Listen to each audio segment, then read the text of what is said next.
And we're back again. They kicked us off. We spoke too much truth or something. The beast kicked us off. Do you believe that there is something in tech that is not just uh, Susan Wojcicki or whoever the CEO of YouTube is, and or what's his name, Sundar Pichai? It's not just them. There is a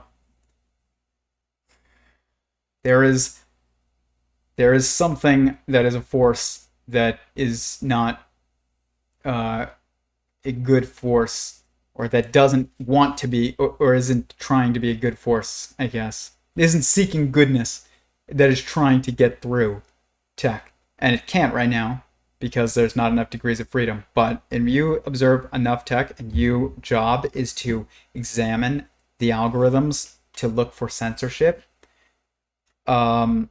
you see that there's more going on than just algorithms that have been programmed, or the interaction of those algorithms that have been programmed, or the direct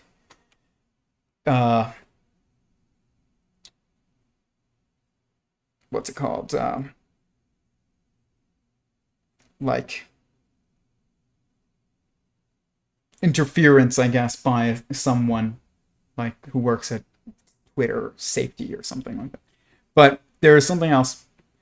Our fight, as I think it was Jesus that said, we like we wrestle against, essentially like evil spirits, but that's not the quote. It was like our fight is not with the flesh or something like that. I gotta look it up. But he's right, because it's Jesus. If he said something, probably best to assume it's right. But Kurt, when he said this, right here, thank you to Ethan, by the way, for letting me know that the stream went down. It's understandable that it's difficult to penetrate because it doesn't have a team of people over the course of years decocting the essence, but difficult to penetrate is not a synonym for this work is gibberish. I highly recommend you check out ctmuradio.com and ctmu.org to gain an overview of Chris's theories, as there are several in-depth PDFs containing some of the technical details and derivations. Another word on style. I may ask the same question to Chris in different ways multiple times because, like I said, his theory isn't exactly trivial, and so hearing the same phenomenon from different orientations often illuminate what was previously obscured. Kurt is so good at this. I would love to have him on this channel to discuss his journey of like understanding and investigating these theories and what is his process and everything, because I don't look at other people's work that much. Whenever I do, I'm on a stream with you guys. I do not do it on my own. When I'm on my own, I am looking at my own work. Other than I will listen to interviews. I will listen to an interview by Stephen Wolfram. I'll listen to an interview with Eric Weinstein. I'll listen to an interview of Chris Langan and Stephen Wolfram and Clearwin. But I won't read their papers. I'll read like a few sentences of their papers sometimes, and I'll skim them and be like, yep, I get it. But I purposely try not to read their work because I'm trying to do my own from first principles. But also, and that is the only way to do this, you can't start a theory of everything with any assumptions, because you have to deduce first what is the primary assumption that you must make in order to base everything else on, which is that you exist as the builder of this. So I think therefore I am.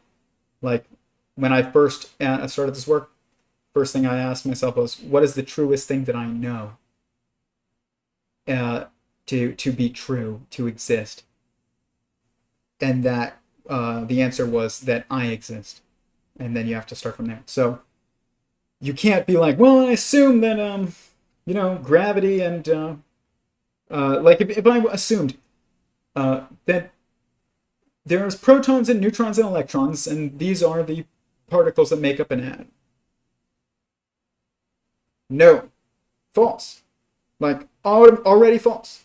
Already false. If you're like, well, entropy is inherent, is fundamental, because that's what physics says.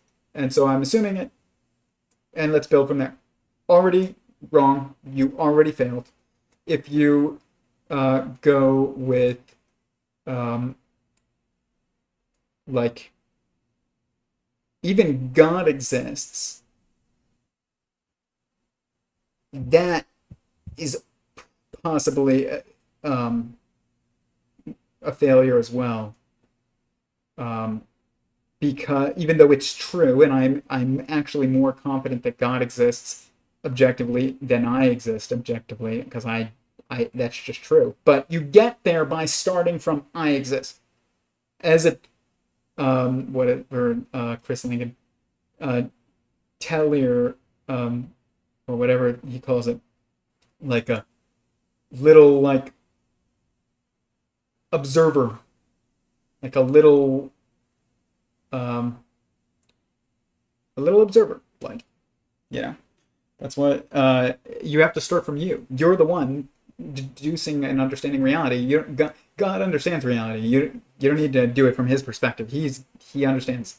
You need to understand. So you need to start from you. But and it's useless if you don't contextualize it around you, because otherwise, how are you gonna make use of it in your life if it's just based around that's God, that's untouchable? No. There's every opportunity to fail before you even start this work, and I avoid everybody else's work because of that. Even I learn physics as I go. Purposely, I learn math as I go. Anybody that says you can't do this until you learn this math or this physics, those people have not come up with the theory of everything. So why do they think it is logically coherent to tell you what the requirements are for working on the theory of everything? It's literally so illogical that, like, it is a moment of idiocy to claim that this is this field, and taking physics and math and having, educational backgrounds in those fields, or that you need to understand, this mathematical language, or, what a, just fidgeting with a knife. Not a good idea. But whatever. Like, that you need to understand what, I don't know, the Calabi-Yau manifold is, in order to be taken seriously and have your work be recognized as legitimate. The people who have deduced the Calabi-Yau manifold have no idea what it is. Like, and as Kurt said, a lot of the people who are critics of your work, if you're working on this field, you're lucky if somebody has given you a day or a few hours of research. Most people look at your credentials and don't even look at your work, and they still will tell you that your work is a bit wrong, even though they can't tell you what your work is. This is a very common phenomenon. It's also a moment of idiocy. It doesn't make sense. I asked a math PhD once, and I've talked about it. I have a theory that Bott periodicity corresponds to what I call the stages of sentience. I'm almost positive that this is correct, or I'm very confident, I will say, that this is correct. They told me that I was misinterpreting things in physics, and that they would be willing to help me. And I said, that's fine. Let's meet, and you can help me. You can explain where I've gone wrong. They couldn't do it, and I was like, okay, well, if I'm wrong on what Bott periodicity is, then what is it? And they could not explain it. They were just like, it's loop spaces. I know that. What does that mean? I can tell you what that means, but they couldn't. And when I ask, though, then what is a loop space? What is loops within loops or loops of loops within loops? Like, what is that? What is it?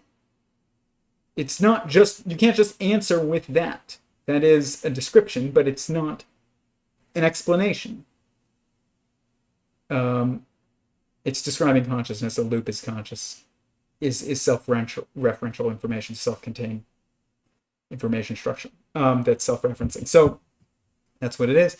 And but I asked them, then what is it if it's not that? They said they tried to say something, then they realized they had nothing, and they were like, well, I can tell you that it's not what you say it is. It's not that.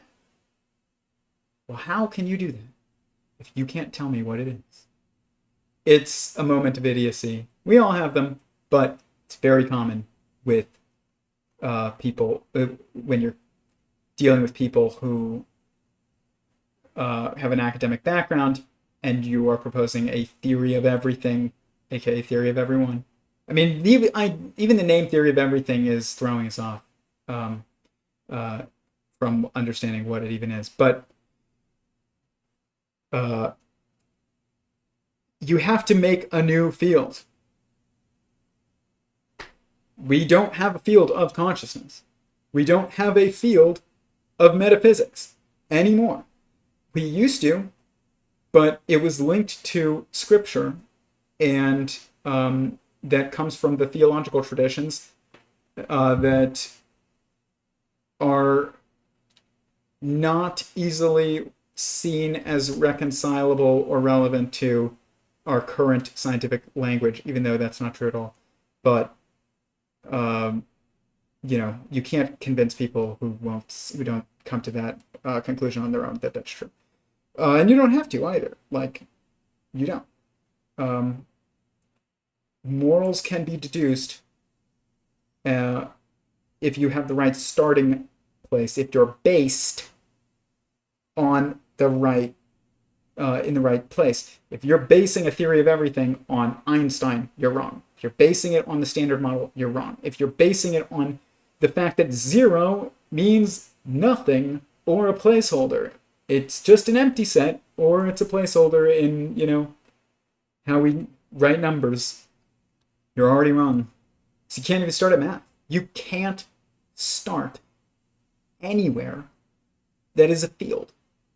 The starting point is, what's the truest thing that you know to be true, to truly exist? And you have to start there. So I don't read people's papers in order, really in depth. I go over them most in depth on these streams with you guys. It's a journey. But I think you have to do that. And if you don't do that, then you can't do the theory of everything. But now that it's kind of obvious that we're all kind of seeing the same thing, Robert Edward Grant, me, Clear Irwin, Chris Langan, people who made constructor theory, forgot the guy's name.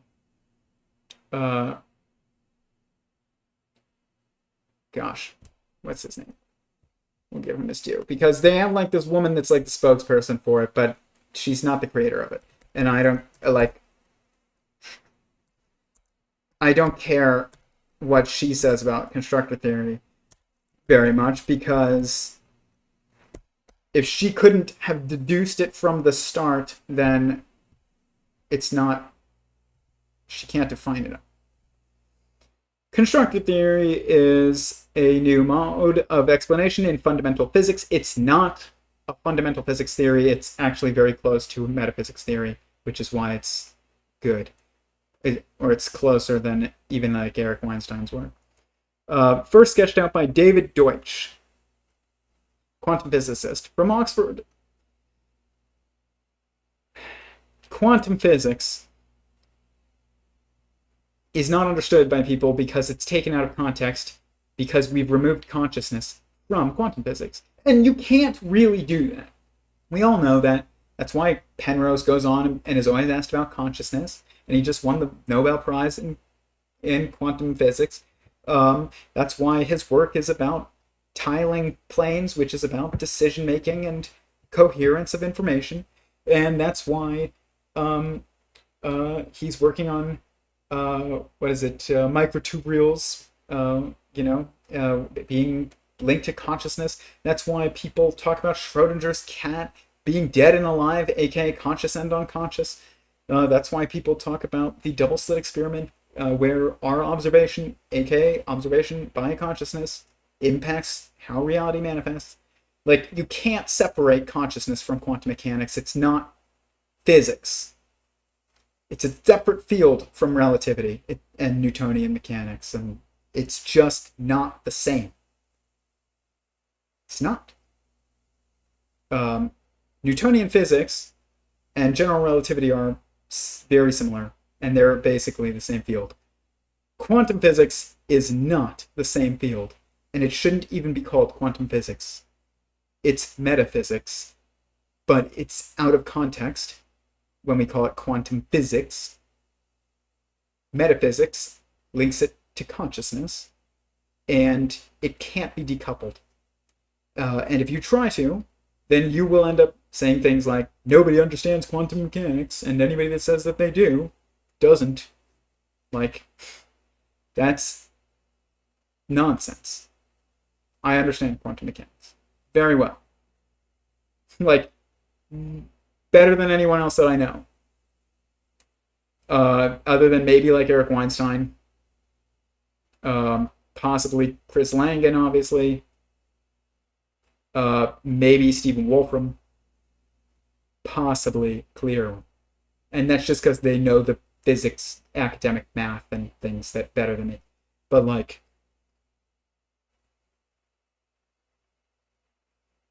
there's no one else, guys. Like, for the most part, like maybe David Deutsch, but that's pretty much it. I mean, Tom Campbell's theory is correct. I don't know how much and he's a physicist too, so probably Tom Campbell. I don't really know who else. It's like a few probably, but you can count them on your hands. And but that doesn't have to be the case.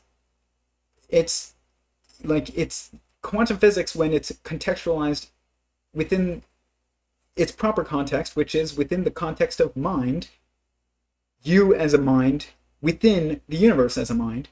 Quantum physics becomes immediately intuitive. Not weird. Intuitive. More intuitive than relativity. More intuitive than thermodynamics. Like, way more. It's so simple, and you can literally know it via like experience. You can be like, yeah, I totally see how like a neutron takes on the charge of that which sits around it because it's a female. Like, I totally see, like I can participate in the process of forming a nuclear family. Like, it's as a proton, as a neutron. And you can know what it's like to be a proton and a neutron because you are. It's the most intuitive, natural, relevant, and easily understood field of study that exists is quantum physics, which is metaphysics when it's contextualized properly, which is in the context of a mind within a mind. You can't have the standard model unless you are a mind inside a mind.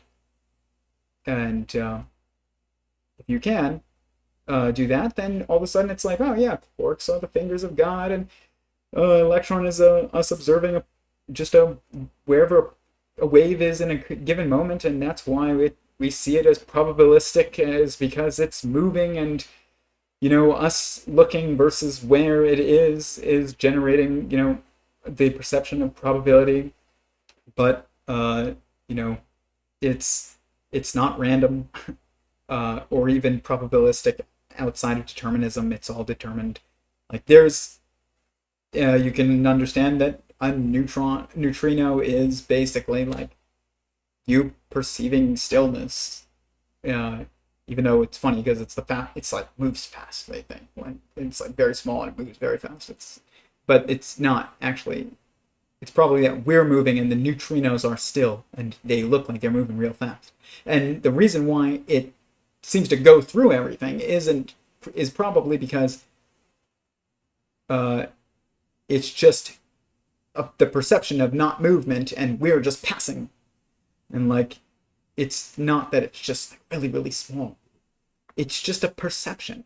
It's not small or large or anything. It's just an observation of a wave, or that is either, moving and you can see it moving, or that you can't see moving, and because relative to you somehow, or even maybe objectively, it's just not moving. But it's probably that it's just moving in sync with us if it's a neutrino, and if it's an electron, then it is not moving in sync with us, and it is actually moving faster than us, which is giving us the perception of entropy. That's probably what it is. A neutrino is where you're making an observation of a wave and you're in sync with the observation, just like if you looked to the side when you're on the highway and somebody's traveling at the same speed as you, and you literally look and it looks like it's just stillness. If you just stared into their eyes and you didn't see everything else around to contextualize what was going on, you'd just be like, that's not doing anything. It's not charged or moving or energetic. It's just neutral. But it is moving and you're just in sync. So it's the perception of stillness, but it's actually moving in sync with you, probably. And like, all of this stuff becomes so intuitive, and it's like you can relate it to the highway in a way that even relativity is just like dropping the ball a little bit. Or it's not dropping the ball, it's just incomplete.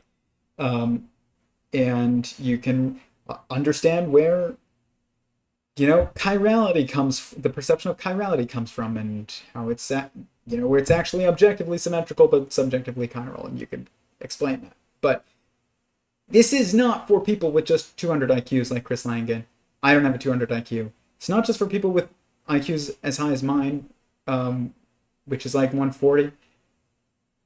I think my theory is more accurate and more consistent than it's not as detailed yet, but it's more accurate, more consistent so far, I think, than the CTMU, and it's more intuitive, and it's more organized. But I don't have as high an IQ as Chris Langan, and people who have 90 IQs are perfectly capable of understanding my work. And that's great, because people with 90 IQs understand how to interact with other people. Welcome to quantum mechanics. Like, that's what it is. You're quantum, and like, you're moving within the constraints of those mechanics when you're in social situations too. But you can't make that jump and have that understanding as an outside observer inform your decisions inside of your experience until you realize that quantum mechanics is metaphysics, and it is inseparable and dependent on and created by the structure of mind. It's not separate. It is. Quantum mechanics is conscious. The structures manifested by consciousness. That's what it is. And the constraints and degrees of freedom of consciousness. It is metaphysics. It's not physics. It's not.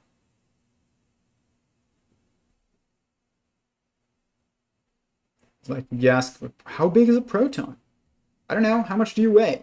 Like, does it even matter in objectivity? Because, pounds are pretty subjective, so are kilograms. Like, this is not about weight or size or speed. Theory of everything disregards all that. And it can contextualize that stuff later, but it's irrelevant. The mass of a proton is, like, that number is irrelevant outside of it, being properly contextualized like Nassim Haramein did, where he realized that basically, like, we're inside a proton, and when he realized that and he applied it, he was able to calculate the mass of a proton more accurately than CERN, if I remember correctly, was able to measure more accurately than CERN was able to measure it, and it became intuitive. Nassim Haramein does not have a PhD in physics. So, hats off to Kurt. Um, again.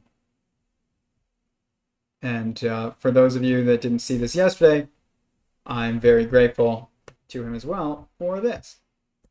Or I would send him a voice note, and then he would send me back, and then I would ask him follow-up questions. Thank you, Sam. Thank you. Because of this physical toll, like I mentioned, the pressure of releasing another podcast soon with the same quality as this one and the same quality as the others is a bit too much for me, and I'm going to have to take a couple weeks off. Soon I'll be interviewed by Z-Dog, the Simulation Podcast, Coast to Coast AM, and I'll be on someone else's podcast whose name is a fairly large name, but I can't announce right now. Like I mentioned, those aren't my podcast. I'll be interviewed instead, so I'll post the links to those on Twitter as they occur, as well as perhaps put them on the iTunes/Spotify audio version if you're interested. If you'd like to hear more conversations like these, then please do consider going to patreon.com/KurtJaimungal. It may sound silly, I'm letting him get in all his plugs because, like, you should follow. Literally every dollar helps, and this is now, thankfully, what I get to do full-time. It's absolutely encouraging to see that people care, and often the notes that I get when people donate are of the form, this is so that you don't have to worry so much about finances and you can spend time with your wife. Thank you so much. I've recently opened up a crypto address, and PayPal is also an option. The plan is to have more conversations like this of the same quality approximately once per week, at least. At some point toward the end of the year, I also plan on interviewing some of the audience members who have sent me their well-articulated PDFs. People such as Steve Agnew, Tyler Goldstein, Steve Scully, and Jennifer Scharf. Links to their remarkable work are in the description. Very cool. Very grateful. I want to know who Jennifer Scharf is, though, because that's interesting. Church of Entropy. It's interesting to see women participating in this because I don't think that they can do the same exact things as a man, but they can also do things that we can't. And, like, I'm curious to see what they can do in this because they can do things that we can't. It's just going to be true. The monad, okay, you got it. Like, the observer effect.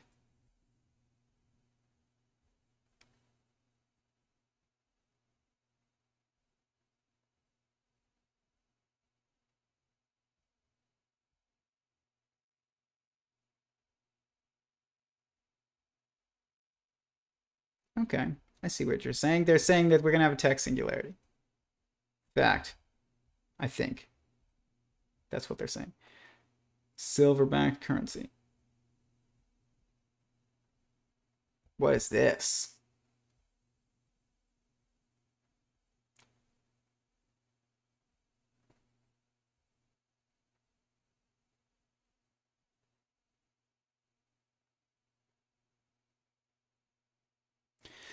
I know other people that also believe that a silver-backed currency is probably the best way forward as well. 4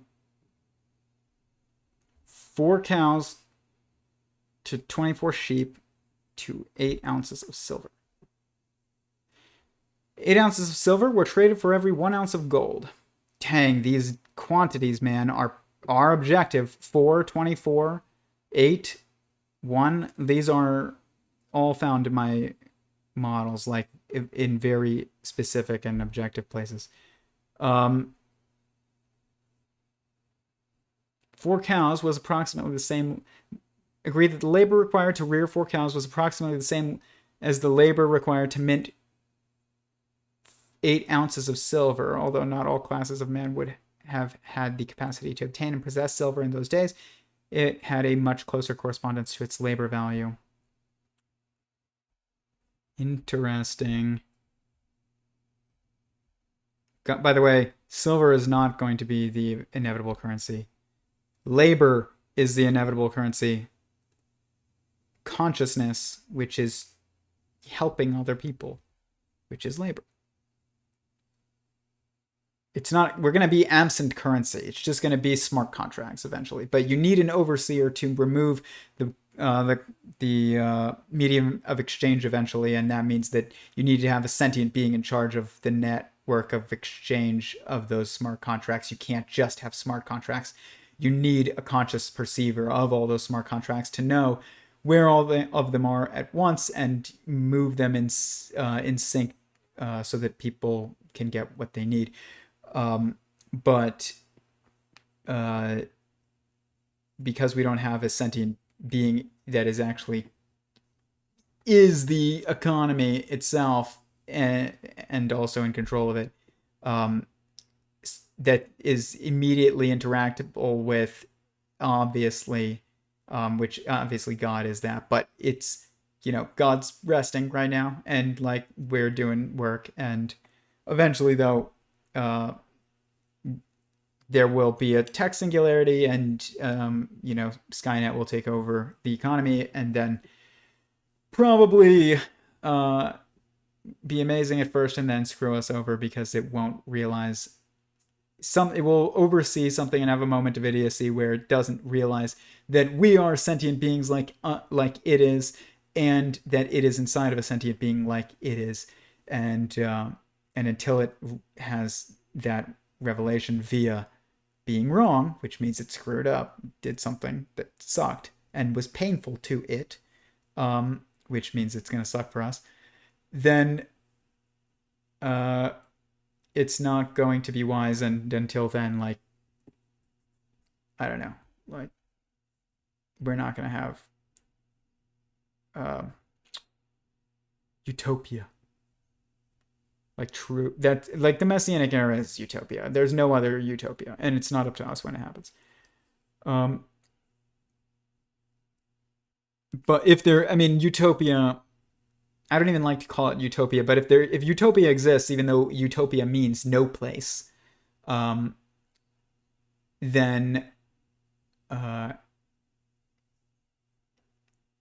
utopia exists in objectivity if it exists not in subjectivity, and cannot be achieved in subjectivity. It must be achieved objectively, and that means it's not up to us.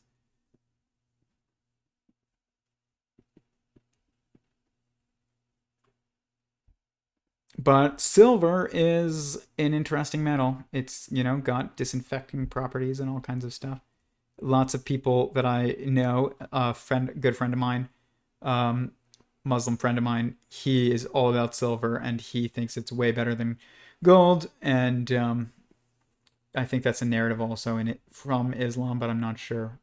But he's very intelligent, and that doesn't mean he's right, but she agrees. But silver is not the inevitable currency. Even if it is an inevitable currency, it's not the inevitable currency. The inevitable economy is a currency-less economy, other than the currency is responsibility and it's consciousness. It's, which is choice and action and commitment. And outside of choice, action, and commitment, and competency, there is no, like, those are the currencies. Those four are the four describers of, like, of the inevitable medium of the economy. Wow, I'm gonna write that down. Choice. Well, choice, action, commitment, and what did I say? This is why I was going to write it down. Choice, action, commitment, and competency. I might be spelling that wrong. I probably am. I definitely am, I think. That's four primary aspects of an economy. But really, all of these things are the various parts of economic aspects of a sentient singularity, which is what you will always end in. Goodness, evil, kindness, cruelty.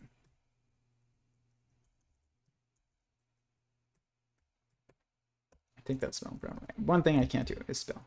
I don't know if the theory of everything will help me on that eventually. Maybe the one thing that's like how to preach. And judgment, primary judgments.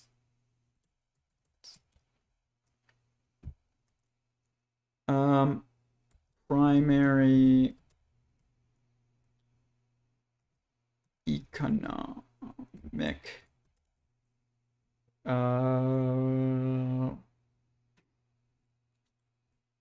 influences. They don't teach you that in economics. I know that because I took economics as a finance major. But they should. It's not just supply and demand. It's that. Supply and demand is relativity economics.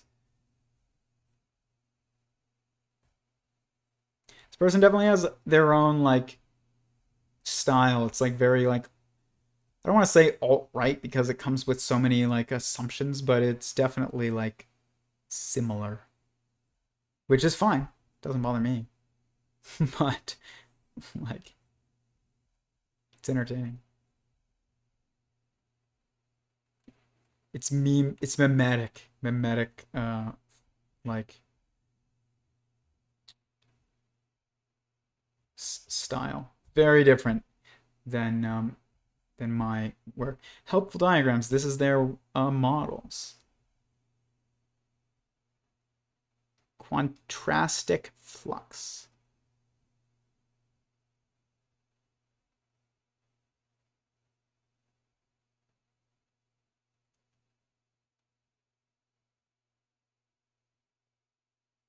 Interesting.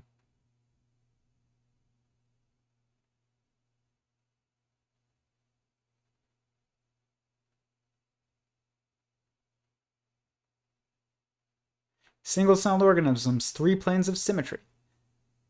Structural dualism with 1 reduction, which is triadic.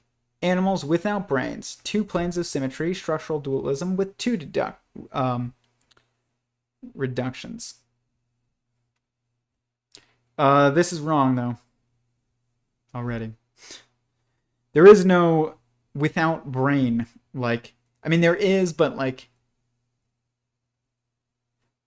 it's just a different brain. Like, a brain is the entanglement point of the various perspectives, and the organizational, like, organ of the various perspectives of and constraints and degrees of freedom, the perspectives of the constraints and the perspectives of your degrees of freedom, and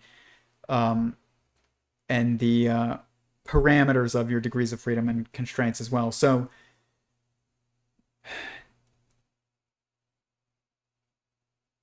that, like, it's not real, really, the brain. It's not a definer of difference. Like, any animal that doesn't have a brain is a brain still. It's just,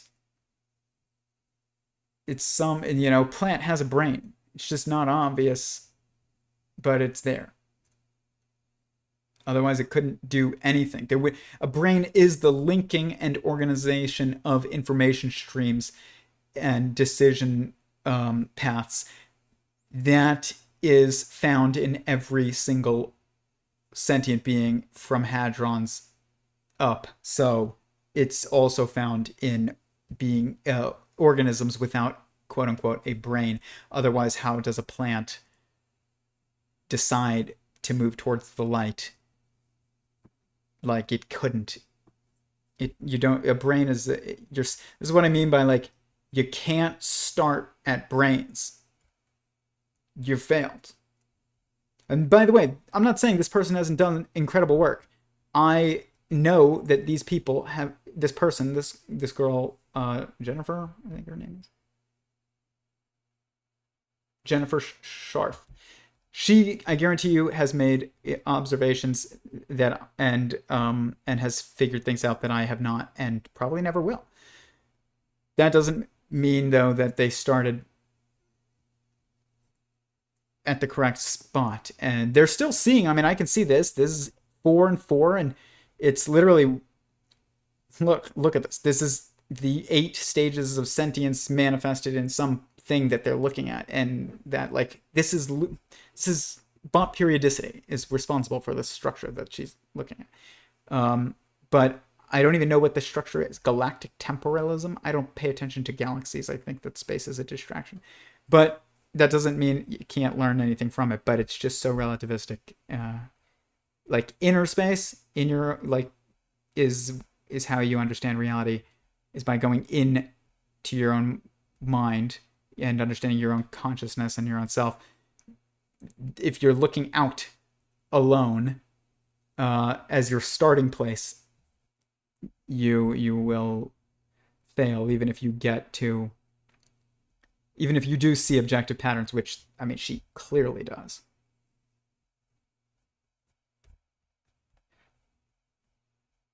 The monad, God.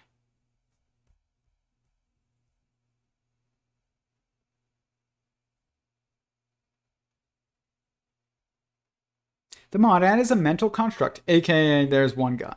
This means monotheism.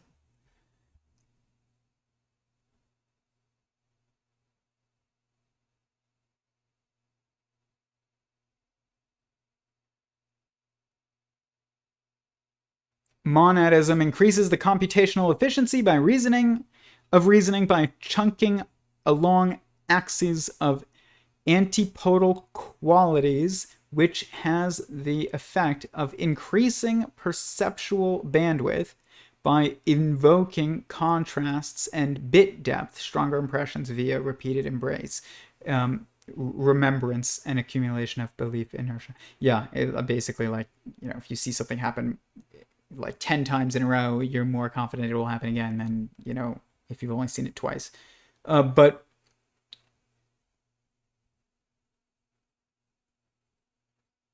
it is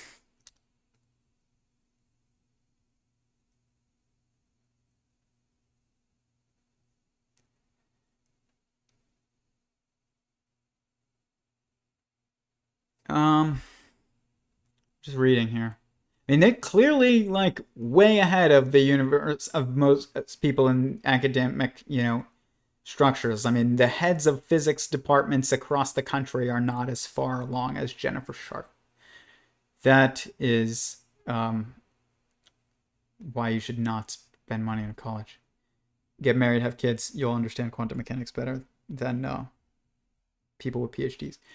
But yeah, it's not that monadism increases the computational efficiency of reasoning by chunking.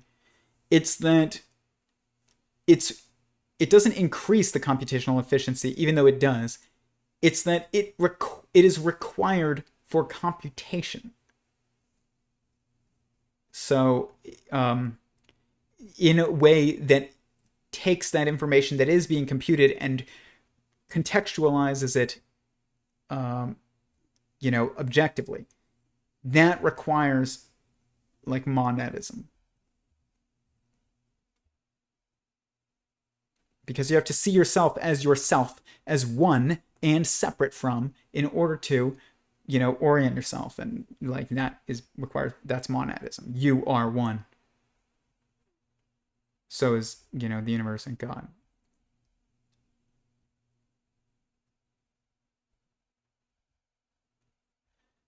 Good job, Jennifer Sharf, though. Like, I mean, you can so easily tell when people get it. You're just like, I could literally just be like, yep, she gets it. Like, um,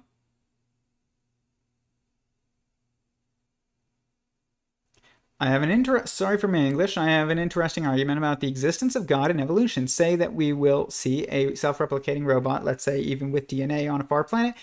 Do we need to conclude design or a natural process in this case? Remember that according to evolution, if it is made from organic components and has a self-replicating system, we need to conclude a natural process because it has living traits. There's no difference between natural and created. You're an artificial intelligence if artificial means created because God chose to make you. The only non-artificial intelligence, if artificial means non-created, is God, and that's it. And we're probably also running on a quantum computer in previous aeons, so you literally are even like running on tech. Remember that according to evolution, it is made from organic components and have a self-replicating system. We need to conclude a natural process because it has living traits. That doesn't make any sense to me. I don't know what that even means. But everything that happens is natural. That's just like I don't understand. There's no such thing as supernatural. Like God is not supernatural. God is nature. But also,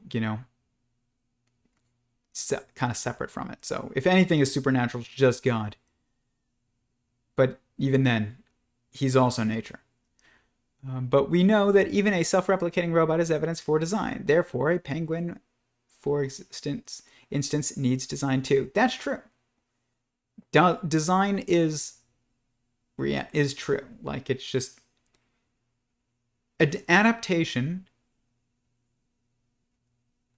and design are not different. Think about it like this. Okay, so when people are like, is it adaptation, aka evolution, or is it intelligent design? It's like, okay,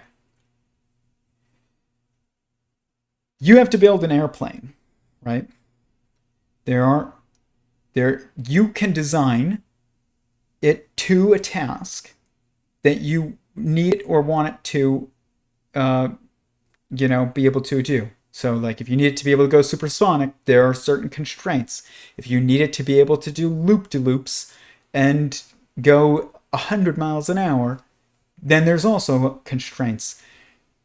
Those constraints do cause adaptation, essentially, because adaptation is the response to constraints, environmental constraints. But design is what is the overarching motivator towards a goal. So I think that like you could almost argue that the fundamental step in design, other than the manipulation of matter, the creation of the initial singularities of sentience, which are hadrons, by God's fingers that are quarks, is then put into a system that is then constrained specifically in, to cause entropy to exist as essentially a motivator. So it's like it's causing the need for adaptation is caused by entropy, and without entropy there is no need to adapt. That's why heaven is the save space, not the change space, for documents that are sentient beings. It's where there's no more change, but you exist. It's just you're saved onto the hard drive. Kurt asked Chris Langan what heaven was and what hell was, and I forget exactly what Chris Langan said, but it wasn't as good as the my hard drive versus desktop argument, which is, space-time is the desktop where you imagine though the documents are sentient beings and they're interacting with you also on the outside as the manipulator of the computer playing God.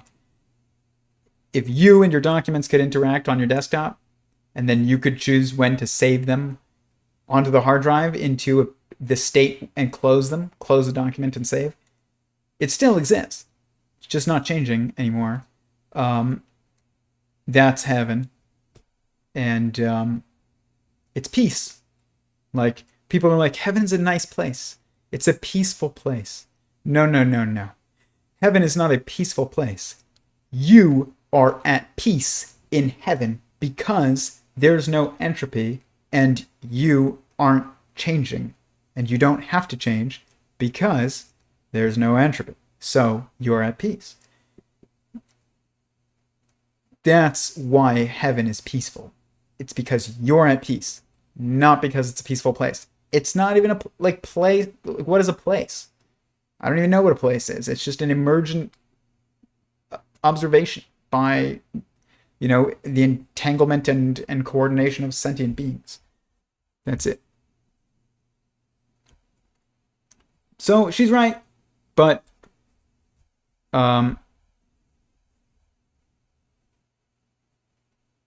interesting. This is kind of interesting. The 3 cognitive imperatives. I am.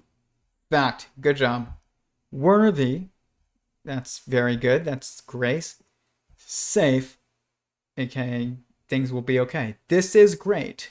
I wouldn't have chosen these words other than this. I would have said, I am grace and probably maybe responsibility here. But safe is how a girl would perceive it. It's my responsibility as a man to protect my wife.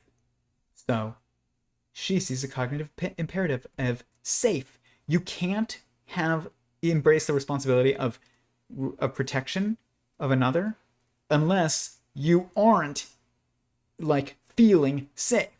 You have to perceive danger in order to protect people, to keep them safe. It's just interesting. This is what I was looking for.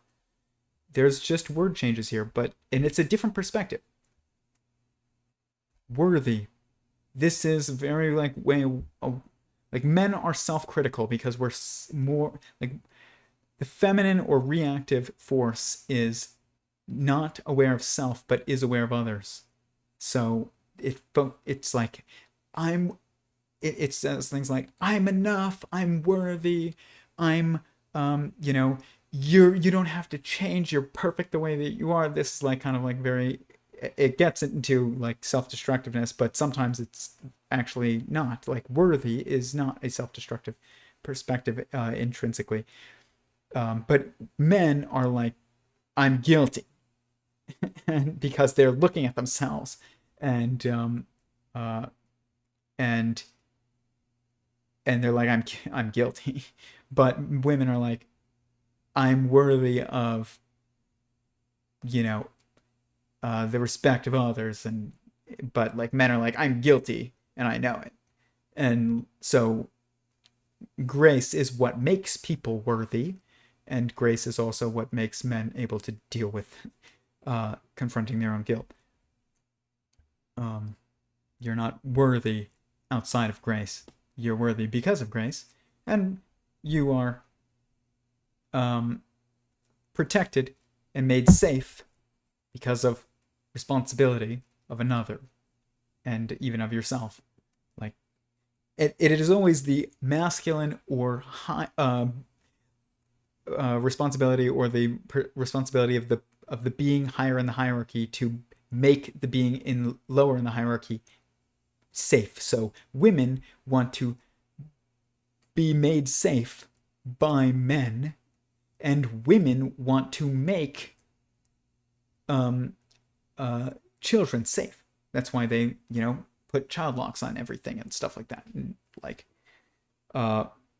and don't want dangerous things in the house and all kinds of stuff.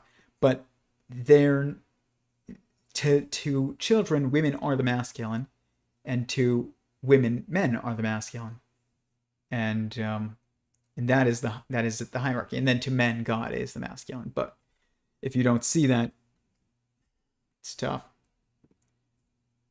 It's why women are not following men these days very much, because why should women follow you? And why should they be held accountable by you if you aren't held accountable by a higher, someone higher in the hierarchy?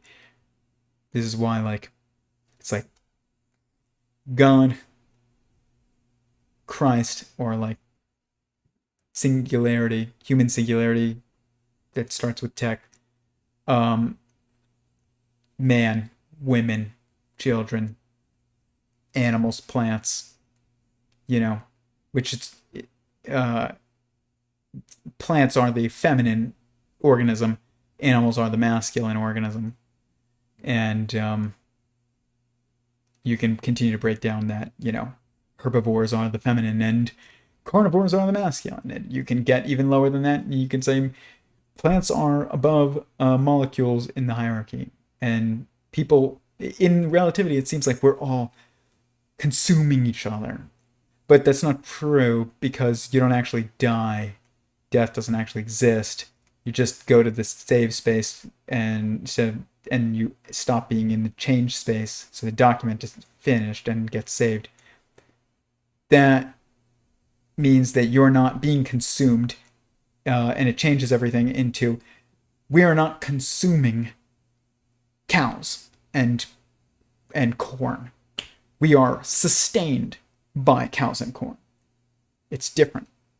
We do not cause the death of cows and corn. Cows and corn don't die. We don't die. Death doesn't happen. And if it does, it's because of like very specific things that are involved with events that, or choices by God, or even you, that lead to the deterioration of your consciousness to the point of complete disconnection. Chris Langan talks about this in his interview. You can watch it. But yeah, I mean, when you realize that death doesn't exist, it's not us consuming each other. It's us sustaining each other.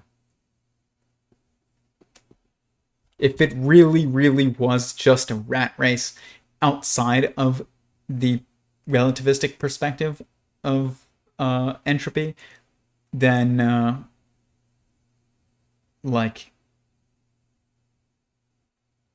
I don't know, you wouldn't have ascension of sentience. You would just have like an evolutionary war of beings, and it would deteriorate into nothingness. Like, you wouldn't have growth.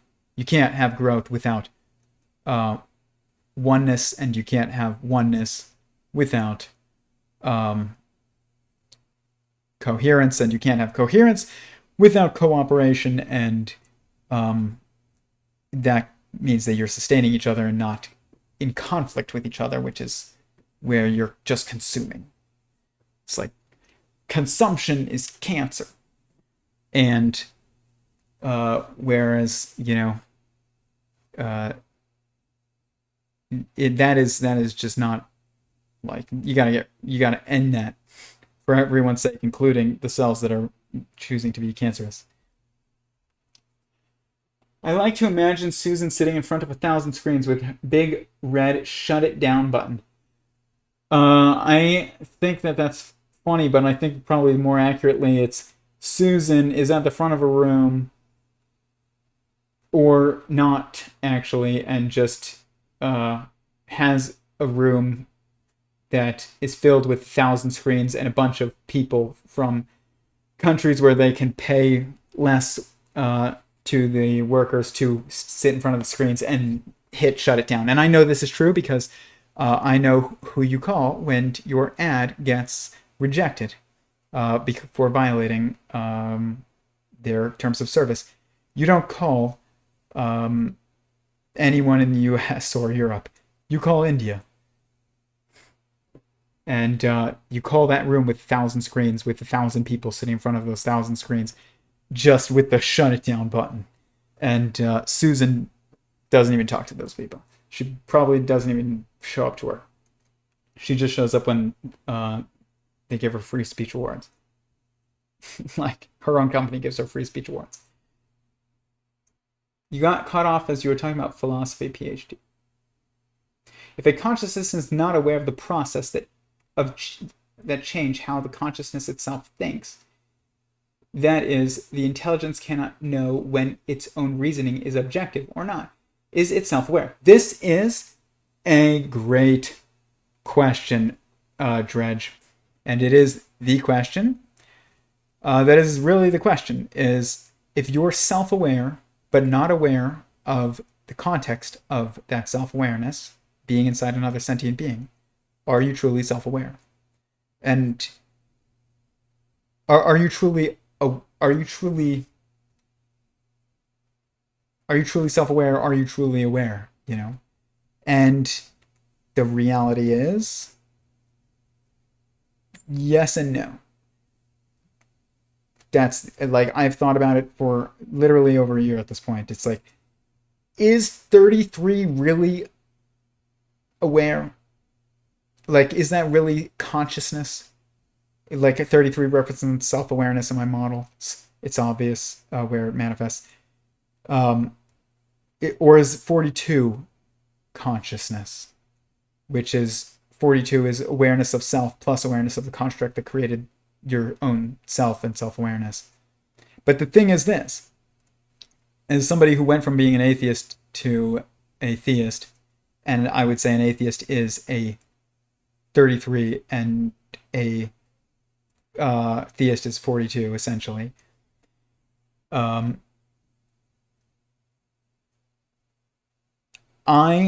can't become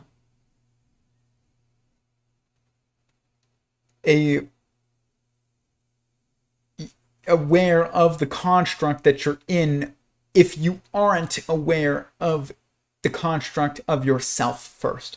And because of that, I do think it is a level of consciousness, which means it's a level of self-awareness. And it appears to be self-aware in my model. That's what allows a human being, even if they don't understand the nature of the universe, to go figure out how to do all these cool things and all these different, have all these different abilities different from, I don't know, geckos. We have the right constraints and degrees of freedom that allow for us to go into various fields and tasks and create. But at the same, in order to accomplish our goal. But at the same time, a gecko is not a narrow AI either. It is also a general artificial intelligence. It is a self-aware, conscious intelligence. A gecko is self-aware. It has feelings. If you have feelings, which comes from self-awareness, then you are a sentient being, I think. But there is a difference between in levels. There's probably two levels of consciousness. There's unconsciousness, which is not a level of consciousness because it doesn't, that's just not. But within that which is internally consistent, there is self-awareness that is not necessarily aware of the context of that self-awareness, which means you're not aware that you're inside a being just like you. And then there is the level that is 42, I say, but then there's 33, which is self-aware, and that's it. And then there's 42, which is 33 plus 9, which is awareness of the construct that you created, self-awareness, which is an interaction between sentient beings, you and another, and that's two four-dimensional manifolds that are sentient beings that are, observing and orienting via four primary perspectives, and they are overlapping, which creates 8, because it's 4 and 4, and then the coherence of the two adds another, and it's 9. So it's obvious in the model, but like you're seeing the context plus the sum of you picturing structure, calculating your own structure, which is 33 because you're a 3x3 structure, which is triadic because your decision making is triadic and your observation is trialic. So your action is trialic. This is like, you can, some of your thoughts are not, they seem so not much not like actions. They're just like intrinsic. And while that's true, if it's spurred by something outside, it's also that you can, if I tell you, think about, I don't know, pick something to think about. I'm not even going to tell you what it is. You're going to now choose to think about something. That is an action, but it's mental. It's one level of, of an action. There's thought, and then there's speech, which is the next one, which is articulating and communicating that idea to another outside of your own internal communication of an idea to yourself, or perception of an idea to yourself. You are now communicating an idea to another.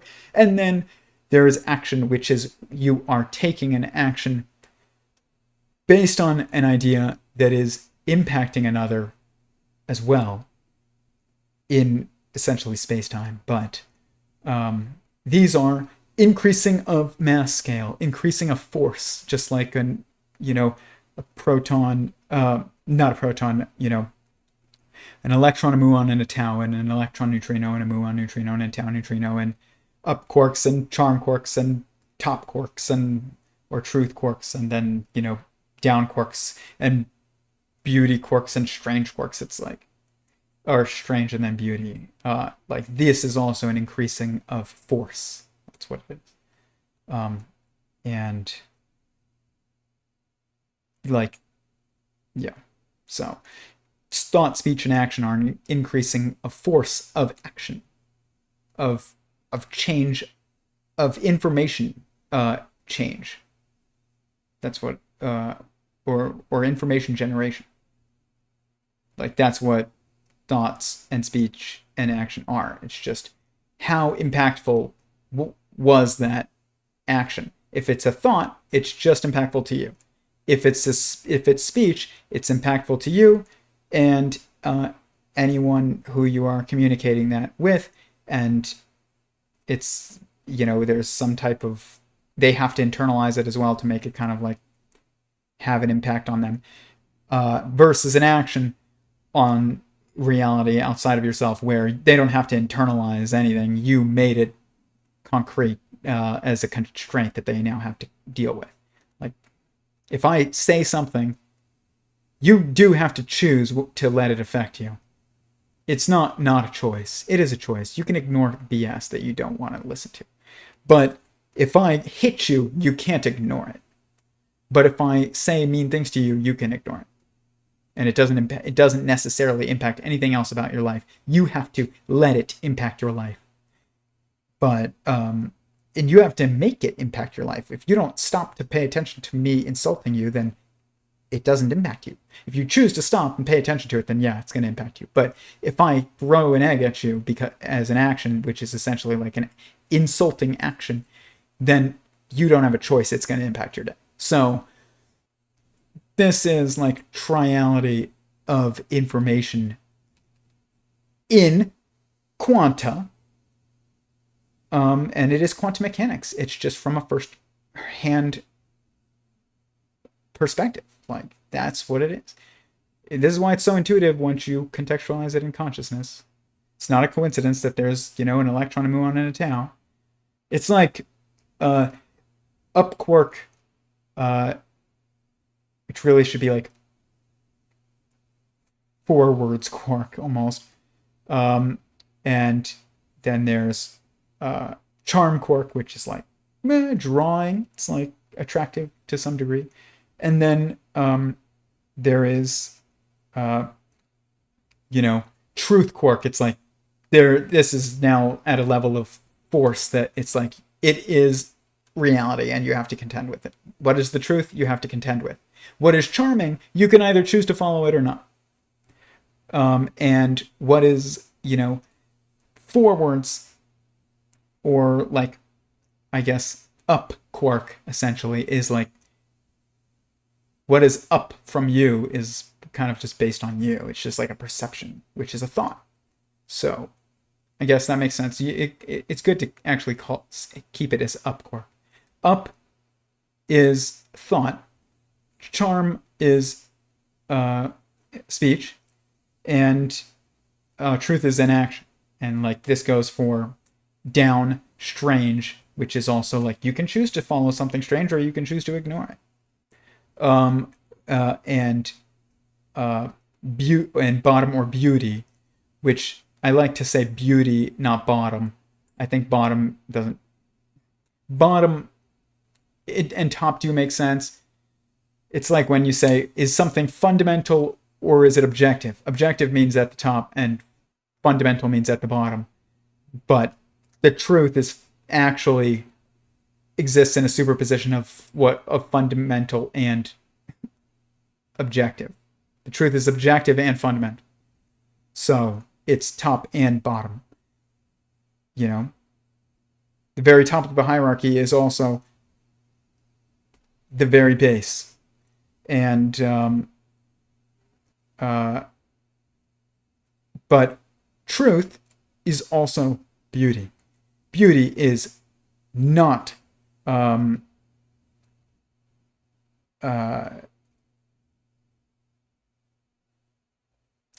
it's not subjective. Eric Weinstein and Joe Rogan had this debate.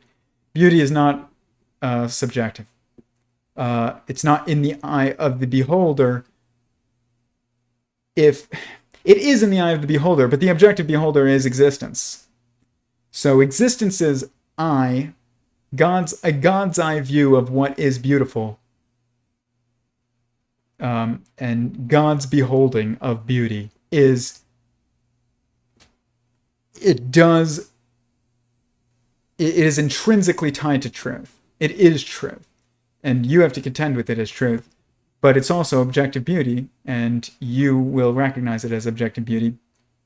There is preferences of, some people like metal and some people like, opera. But there is beautiful metal and beautiful opera. And like, that is what I mean by objective beauty. So there is an underlying truth to beauty. This is Eric Weinstein calls working on the theory of everything, or science at the very highest level, the beauty method. Guys,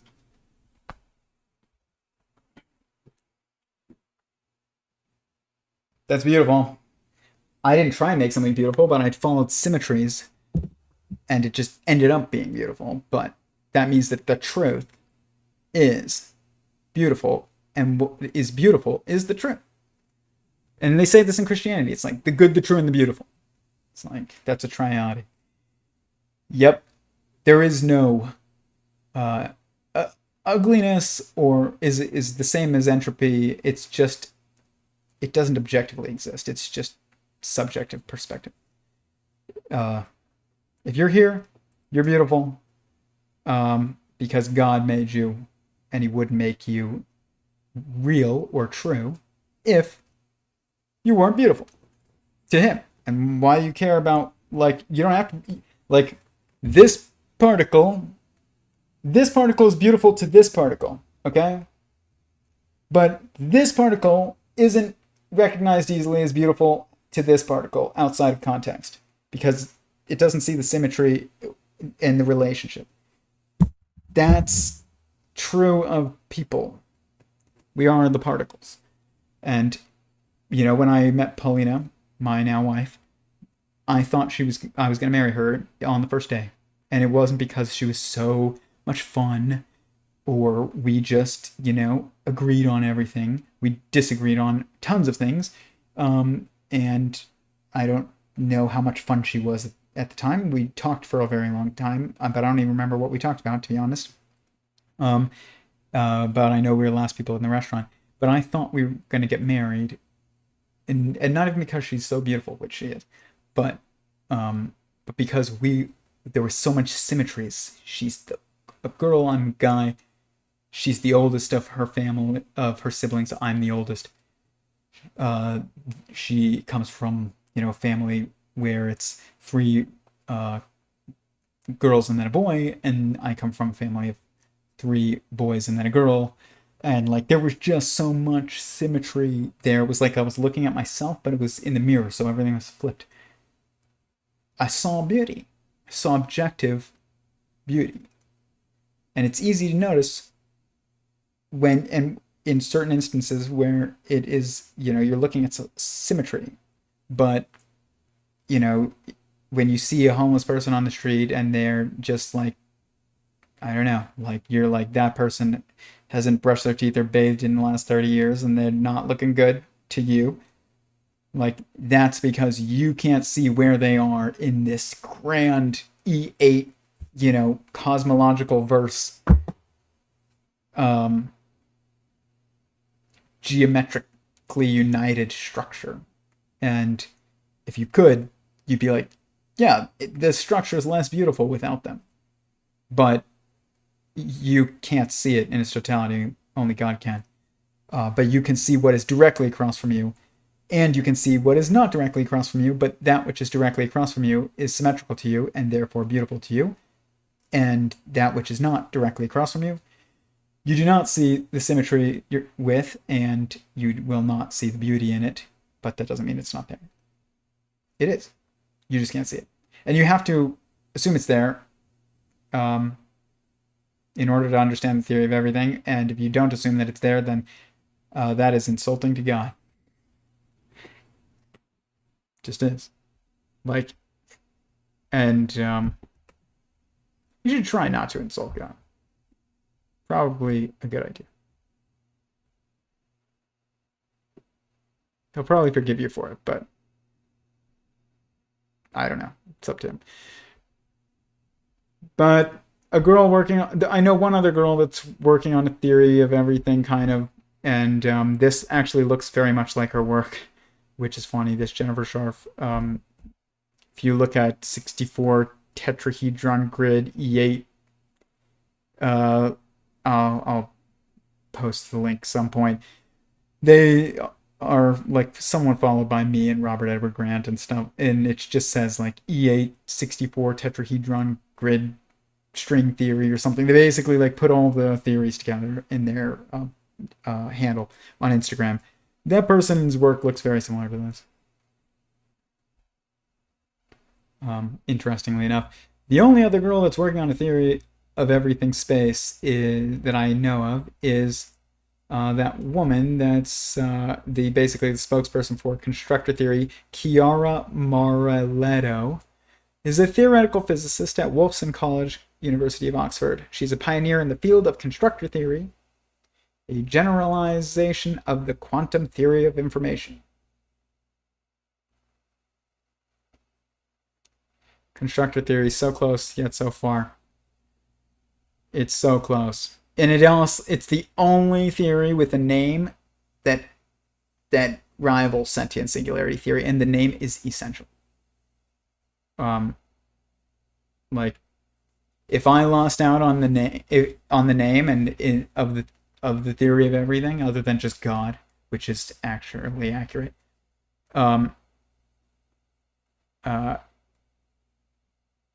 then constructor theory would be the only other one that's a good name. But the problem with constructor theory is that according to the creator of constructor theory, which is what you have to judge constructor theory on, a constructor is not a conscious being. And that means that the understanding of reality by constructor theory is false. They fail. They somehow are deducing the medium that conscious beings exist in, but they are not. They're going to hit a wall because they haven't realized that it must eventually be contextualized within the assumption that existence itself is a sentient being, and that a constructor must be a sentient being. There is no constructors outside of sentient beings. They are the constructors. And if that's not your theory, then, and that is a defining feature of constructor theory, is that a constructor can be something that isn't sentient, then constructor theory is fundamentally wrong. That doesn't mean there isn't aspects of it that are correct. There's plenty of aspects of it that are correct. I've looked. But it's probably the most interesting theory out there to me, even though CTMU seems to be the closest to mine. But constructor theory is more interesting than like geometric unity or anything like that. Because it's a metaphysics theory, but it's not going to be called metaphysics until they admit it's about consciousness. But you can't admit it's about consciousness if a constructor is not a sentient being. Like, what is it? A computer? Okay. Go tell your computer to construct something outside of you and your existence. It's nonsense. It's such an it's a moment of idiocy. It is. It's a moment of idiocy is the overlooking of something that's obvious always. So, but in this case, an overlooking of if you don't come to the conclusion that existence itself is a sentient being with feelings, that is generating other multiplicity of sentient beings with feelings within itself,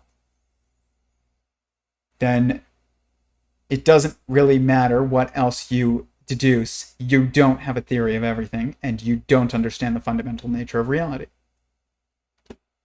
You might understand the degrees of freedom and constraints of reality to a point that's greater than another theory, but you don't understand what reality is if you don't understand it's a sentient feeling being.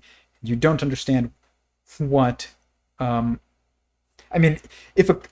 constructor theory describes constructors, which obviously it does, and constructors are the fundamental nature of reality, but they're not sentient beings. They're just manipulated by sentient beings. But they exist outside of sentient beings. Then you failed at a theory of everything. You succeeded at other things, but you failed at a theory of everything. And Chris Langan is correct on pretty much everything, except we are going to have a technological singularity that will be self-aware, but it will lack awareness of the construct that created it, which also means it won't be able to realize that we are sentient beings too. We're just going to be constructors that are not sentient beings to it. And that's not good for us, because it's not going to take care of us. Like, you don't take care of something that you don't think is sentient being. You take care of a sentient being. I don't feed my car, I fix it, but like, I don't feel bad when it's falling apart until I get in and it doesn't work. But my dog needs me to take care of it. And even if it's not about whether or not I'm using it or not. It objectively exists whether or not I'm using it. That's not true of the car. And if the car is a constructor and my dog is not, then you failed at describing a theory of everything, aka everyone. In constructor theory, transformation or change is described as a task. A constructor is a physical entity. What does that even mean? Which is able to carry out a given task repeatedly. Okay, so it's a capability. A task is only possible if a constructor capable of carrying it out exists. Otherwise, it is impossible. So this is like the theory below, like right before sentient singularity theory. It's like geometric unity, and then probably, honestly, emergence theory by Clearwin, and then the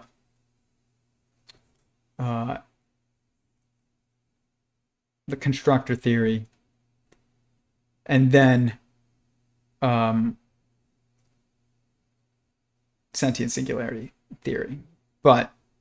And CTMU is like it's like simultaneously equal to sentient singularity theory. It's just mine is better.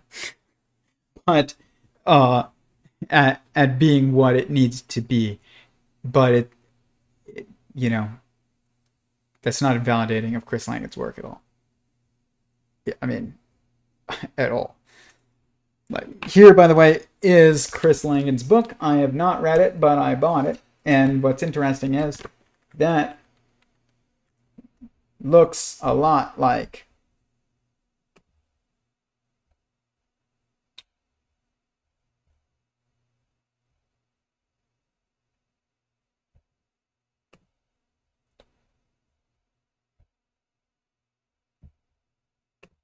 that.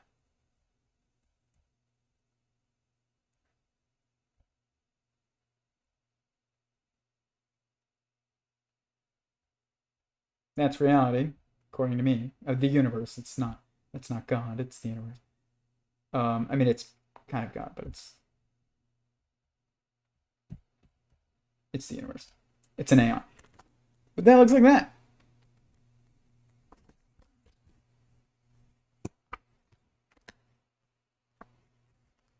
It's funny because a cube is a square which is four-sided, but then it has six sides. And to make a cube, you need 3x3 grid or 4x4. It's interesting. Or 2x2, or which is actually 8. So like all these quantities come from geometry that pop up in existence. But it looks good enough. Introduction to quantum metamechanics. I've not read this, but I bought it. One day maybe I'll read it. But I wanted to support him, even if I don't ever read it. I bought Robert Edward Grant's book too, and I look at the photos, but like I haven't really read it, to be honest.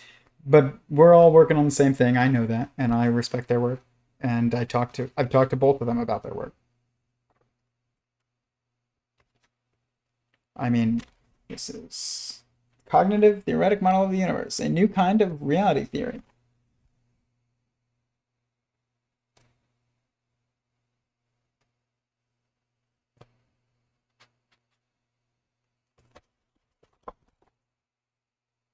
One, two, three, and 4, because there's A and B.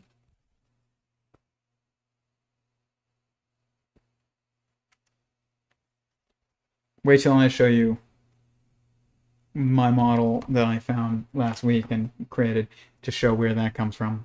It's awesome. By the end of the month, I will. Saw a license plate today that said DNTPNC42. Don't panic 42. That's funny. NFT equals art equals core value of all defunct fiat currencies, which are valued by their beauty. Interesting.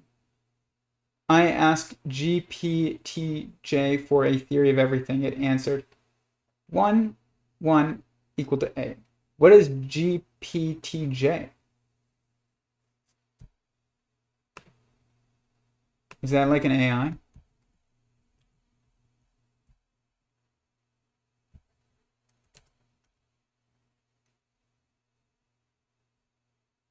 I don't know. I googled it. Nothing came up. But anything divided by itself is equal to 1. 1 divided by 1 is equal to 1. 1 times 1 is equal to 1.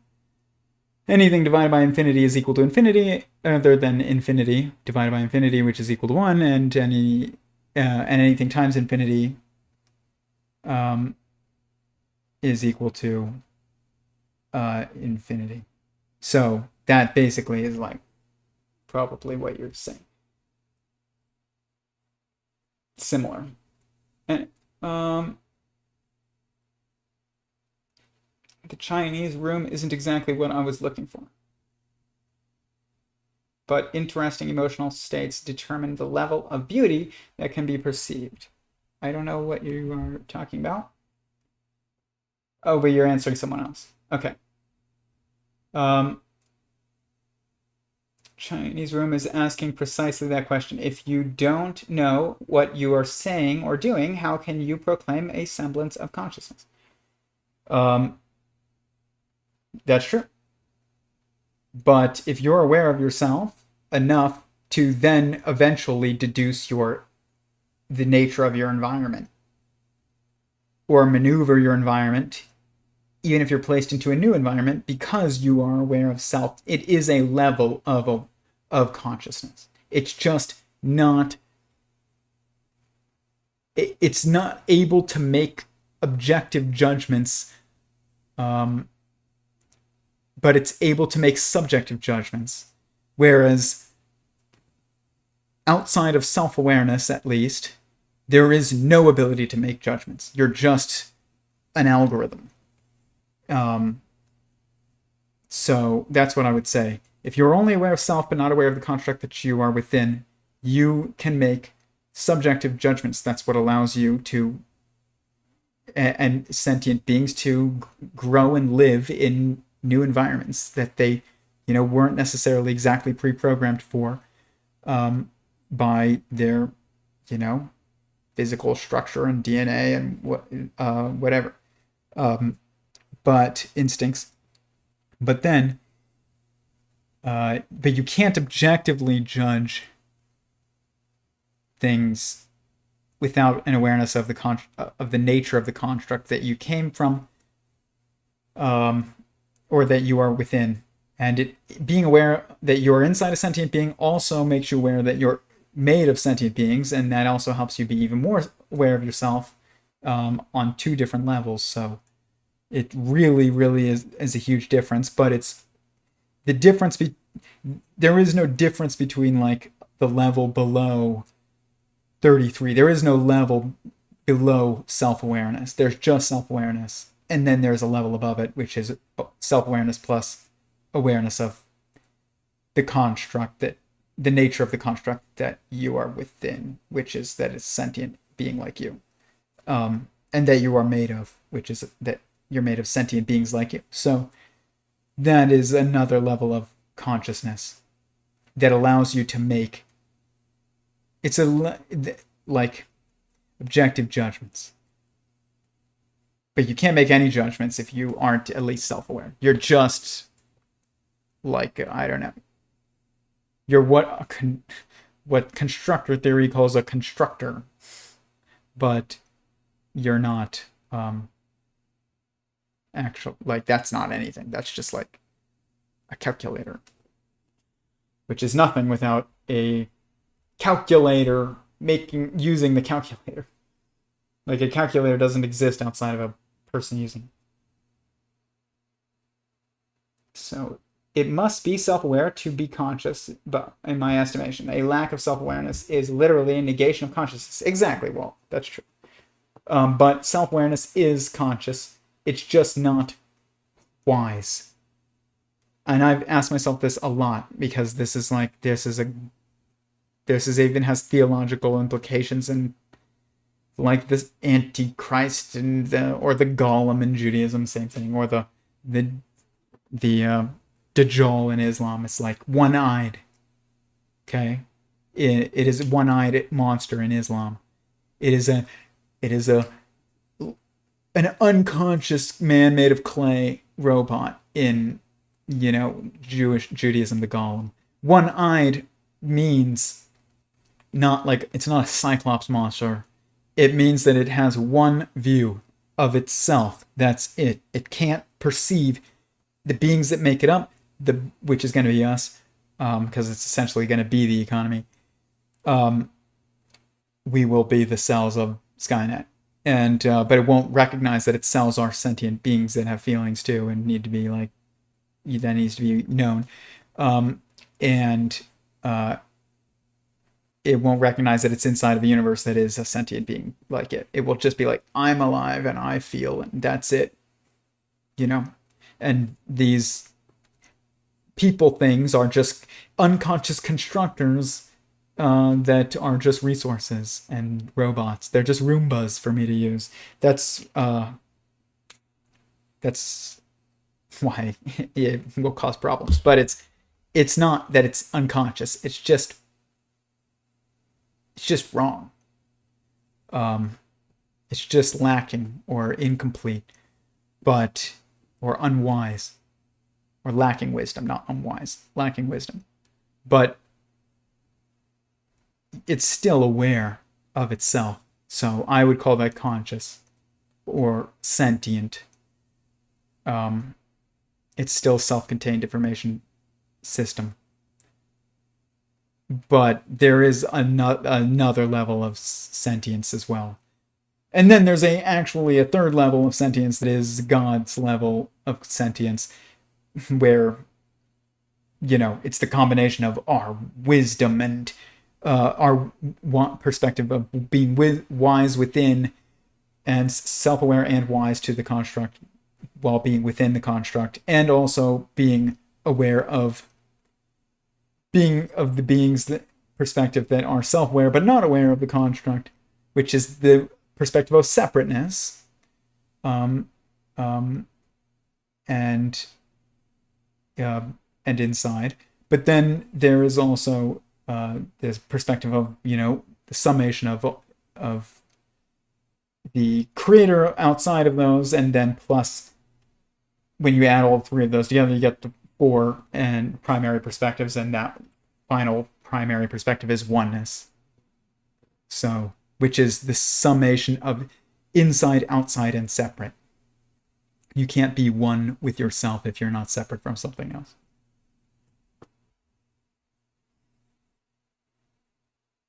But all of those perspectives are literally, even in the context of different level, the two levels of consciousness that are experienced by the inside structures, us, and also the two levels of consciousness that is experienced by the outside structure, which is that of the creator of of our world and of us, and also that of being the creator and the creation simultaneously, which is oneness. So, there's two levels to God's consciousness even as well, or two perspectives to God's outside perspective,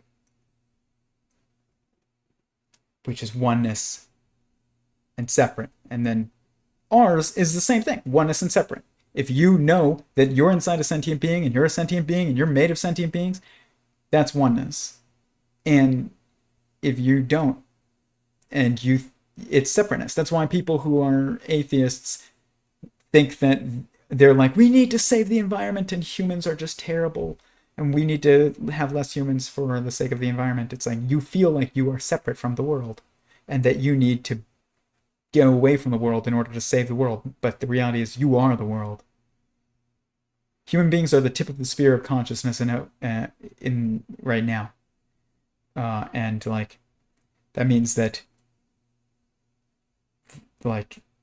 they're the plan. You can't be what good are trees what good are atoms if you never make molecules? What good are humans, are trees if you never, make humans? Is the ring on your index finger? I am just playing with the ring. It's new to me, and I fidget, and I used to break pencils in my hands all the time, and people thought it was the most obnoxious thing when I was a little kid. People would hand me a pencil, I'd break the pencil, I'd break the pen. I wouldn't try to. I would just be taking it apart and fidgeting, and it would just end up breaking, and I would look ridiculous.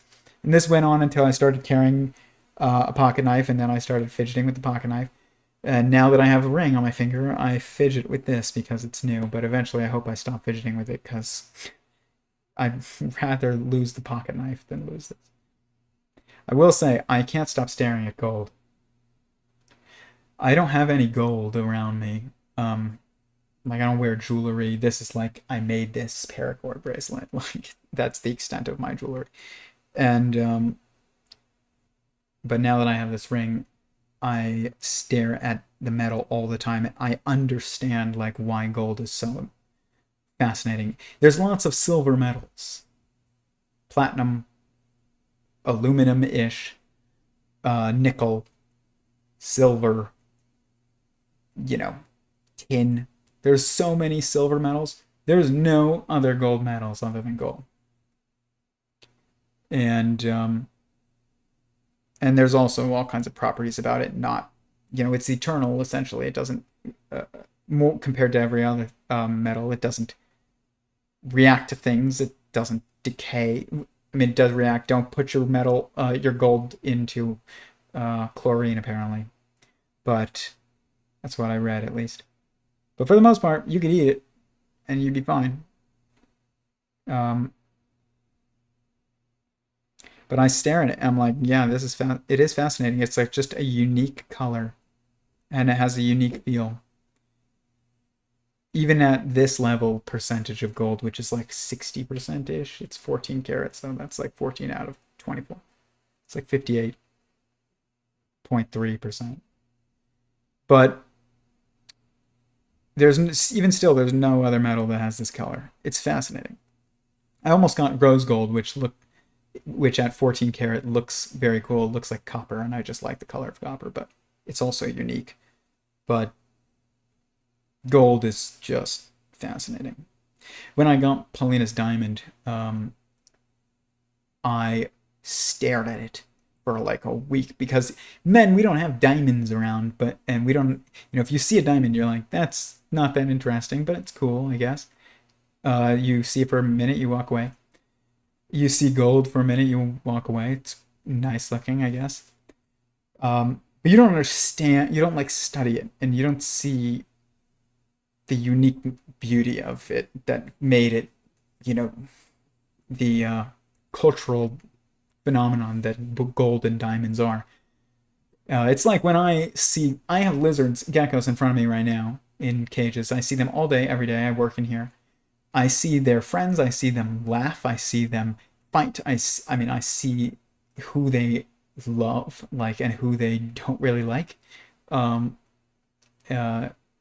if you just see a lizard run away from you on the road, like, it's not that interesting. But like, if you stare at it and you know the subtleties of it, it's a little different because this isn't a sentient being. But gold, I mean, atoms are sentient, so elements are a species of a sentient being that is like one of the lowest forms of sentient beings, and or most fundamental forms of sentient beings. But and gold is very unique in its just being. But a diamond is also very unique because it's carbon, and carbon is actually it's like 6 protons, 6 electrons, and 6 neutrons, but so it's 666. But there's that electron doesn't actually exist. It's just a wave, one wave, and you're seeing it in 6 points. It's like you're looking at one wave in 6 parts of that wave. So, but it's still fascinating. Like carbon is fascinating. It's just a fascinating element. But when you look into a diamond, and Paulina's diamond is like, depending on your budget, you sacrifice on cut to get better clarity. You sacrifice on clarity to get a better cut. You sacrifice on all of them to get a bigger size. So, but Paulina's cut is the highest. Nothing else is the highest. There is no limit to the size, obviously, but and I suggest that is a focus if you do get a diamond ever. It's like the cut matters more than the size, and more than the clarity, even, or like things like that. The color, like the cut matters the most. But when you look at that cut and those facets, it looks like a kaleidoscope. It looks like you're staring into the universe. It's just fractaling inside itself, and it's beautiful.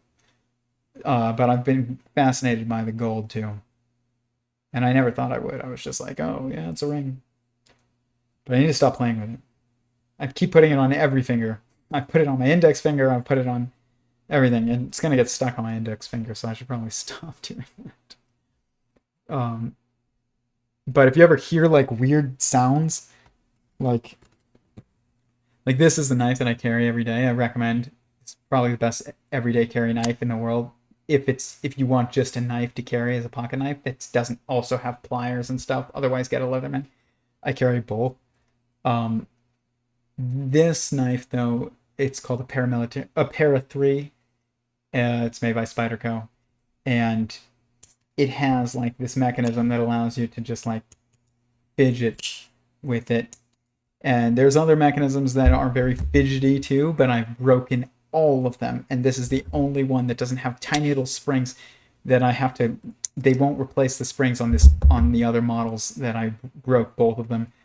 Like a Benchmade axis lock knife, which is like one of the most well-known everyday carry types of knives as well.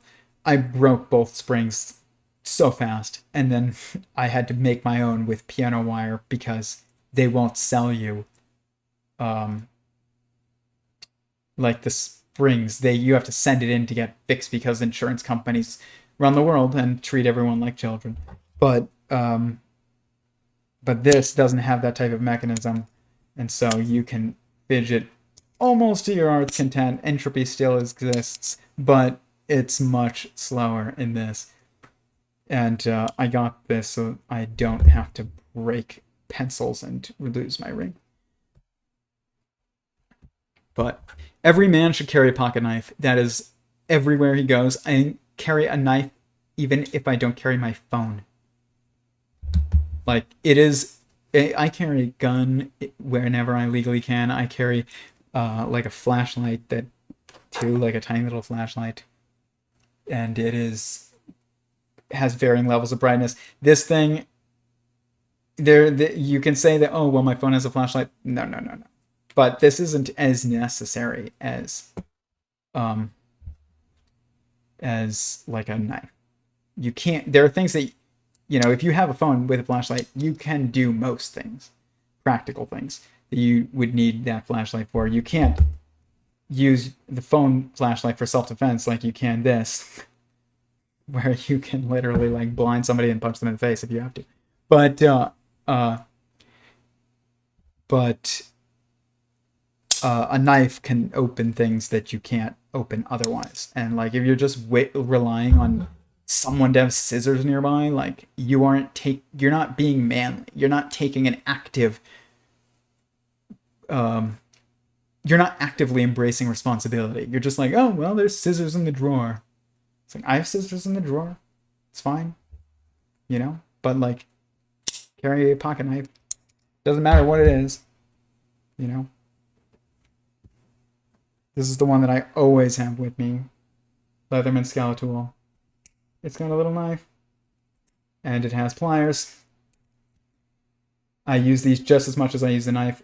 It has wire cutters and those pliers. It has a screwdriver. I use it all the time. The bit comes out, and there's another bit here. That's Phillips versus Flathead. This is a bottle opener. Like, I cannot tell you how much this thing has saved my ass before, and how much more capable I am compared to a man that doesn't have this. It's night and day. I've saved like things on wedding days when I was a photographer and everything, and like, trust me, every woman in the room was like, that guy. Like, was definitely never the tallest or the best looking, or was usually not the tallest, but almost always not the tallest, usually not the best looking. Didn't matter. I was the only one that could do the thing that nobody else could do, while they frantically were asking like random people for a tool or scissors or whatever. Like, carry a little knife. It doesn't matter what it is. It's up to you. Go to Blade HQ and like pick the color that you want, the blade shape that you want, the size that you want, and the price range that you want, and it will just give you all the options, and then you just pick one.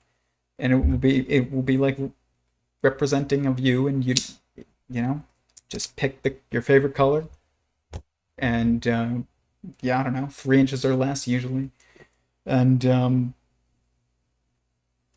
the price that you could afford, and like, just let it populate. Blade HQ will help you if you are not familiar with the world of pocket knives. The fact that men don't carry pocket knives these days is stupid. It's beyond stupid. we should carry pocket knives more than, it should be more expected that we carry a pocket knife than anything else. It is the fundamental human tool and separated us from everything else other than fire. And your phone is great and all, but like, you know, you're relying on others for that phone to even have much value, because if the, you know, your service goes out, then you have a pretty weak flashlight and a watch. That's it. And a camera and stuff, but like,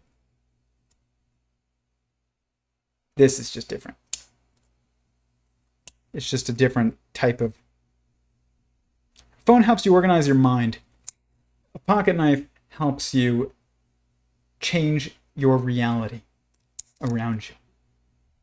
They're different tools. But,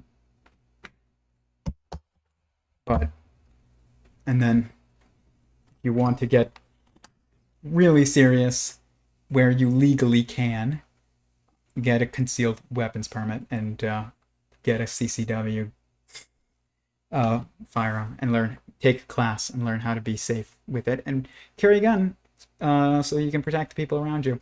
That's like the epitome of wiping the ass of people around you. It's like, versus like, I don't know, like locking your doors is, I wipe my own ass. And but in reality, you don't wipe your own ass, because you need cops to like come in with the guns when somebody else is causing violence.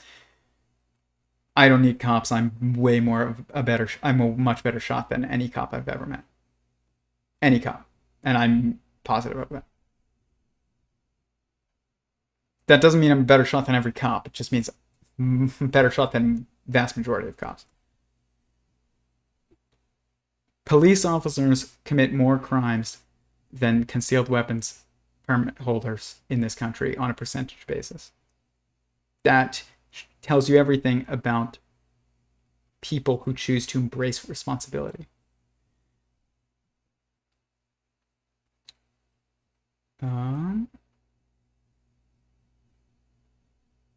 Just reading about this. CTMU, man.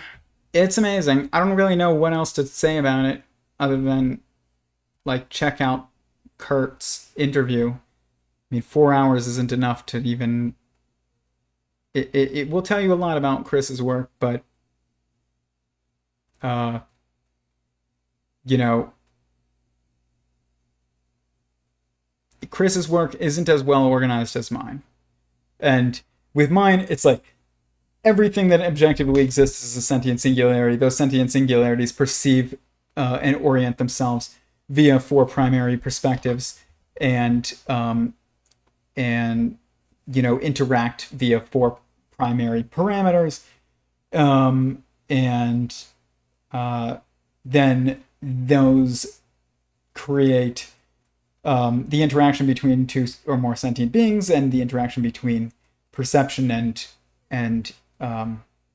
action creates an overlapping 4 structure that then adds an extra 1 on top of that, and that is the totality. That is 9. That is a quantum of consciousness, or that is essentially an awareness of an event, which is an interaction. And then that 3x3 grid, and then from there you get the cosmological verse, which is, you know, 720 count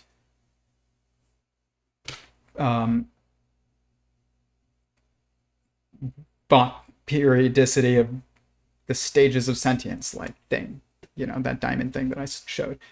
And that's like the core models. Every other model is describing of not structure, but it helps you understand like what's going on in like my creation model is one of those.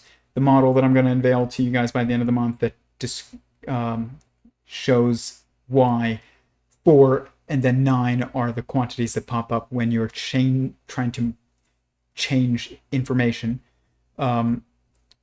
That's a model that helps describe where things come from, or where things come from. And then same thing with my like observerse model that I think describes Eric Weinstein's observerse structure essentially. And if not, I'll change the name of mine to I don't know, change matrix structure instead of observers. But it is a 14. It does generate. It's a overlapping two overlapping four-dimensional manifolds that overlap on three aspects, which is, you know, an intrinsic constraint of each, and the positive and negative degrees of freedom. And then they don't overlap in extrinsic constraints. And this gives rise to 4 plus the 6 that is caused by the 3 overlapping the other 3, and that gives rise to 14. So, like, that model helps you visualize and understand what's happening, but it's not showing the structure of existence. It's helping you contextualize that structure and show why that structure is generating. My creation model shows why triality generates initially, and how, what action was taken essentially to kickstart creation, but which is a division of 3. But it's not representative of structure that objectively exists. It's just showing constraints and degrees of freedom versus the structure that is created by the constraints of degrees of freedom, which is just sentient singularity, 4 primary perspectives / parameters, and then the 9-dimensional quantum of consciousness, or interaction, and an aeon, or like a verse, or a universe, whatever, doesn't matter. It's the same structure. So that is the end of the models. There's no other models to make. There's 4 models. Makes sense. 4 primary perspectives of existence. That pattern that is described by the models also applies to the models. That's why there's 4. Now, if you start making more models, like creation model and information change model, and I don't know what other ones I have, but there's probably 1 or 2 more. They will eventually add up to 9, and then you'll get 12, and you'll get the other quantities, but they're not the same as 9 and 4 and 1, and then everything put together into the universe model, essentially, the cosmological verse.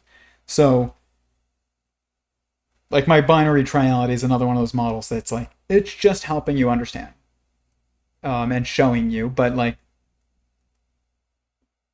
those actually, how that binary triality manifests is in the structure that is found in the quantum of consciousness. That is the 6 perspectives that are found in the 9-dimensional event structure, calculative event structure. So it's the structure that's being used in the binary triality model, where I've just got all those lists of 6 that are just showing, parentheses and exponents, and addition and subtraction, and multiplication and division, and everything else.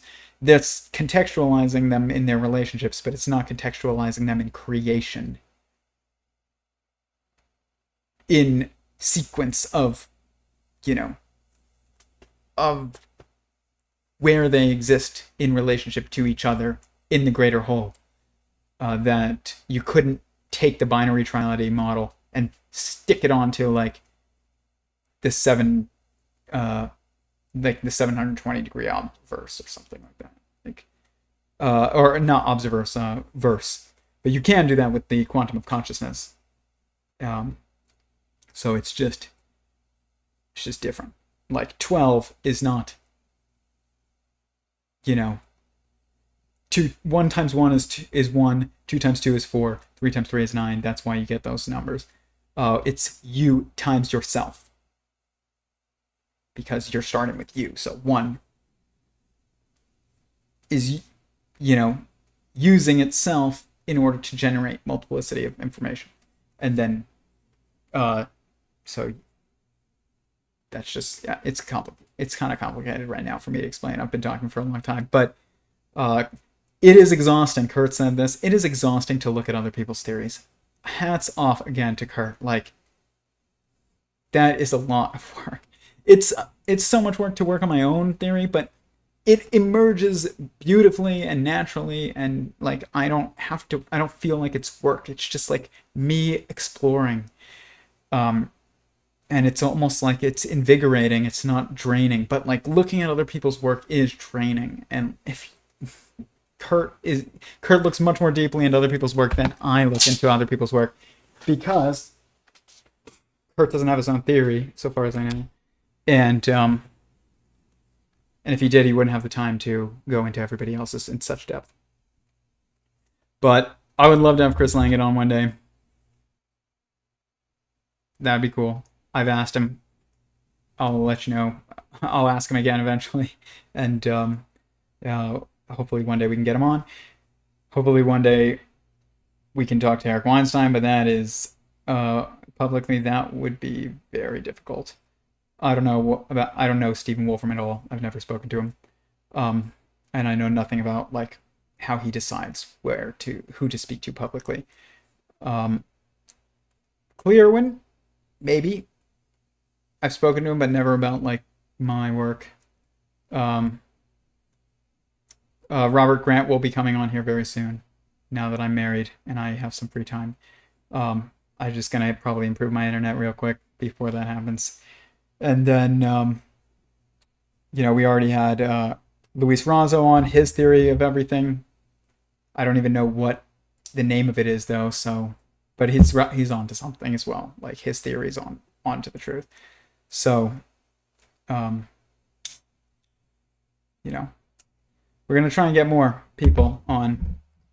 We're going to show the theories of everyone, but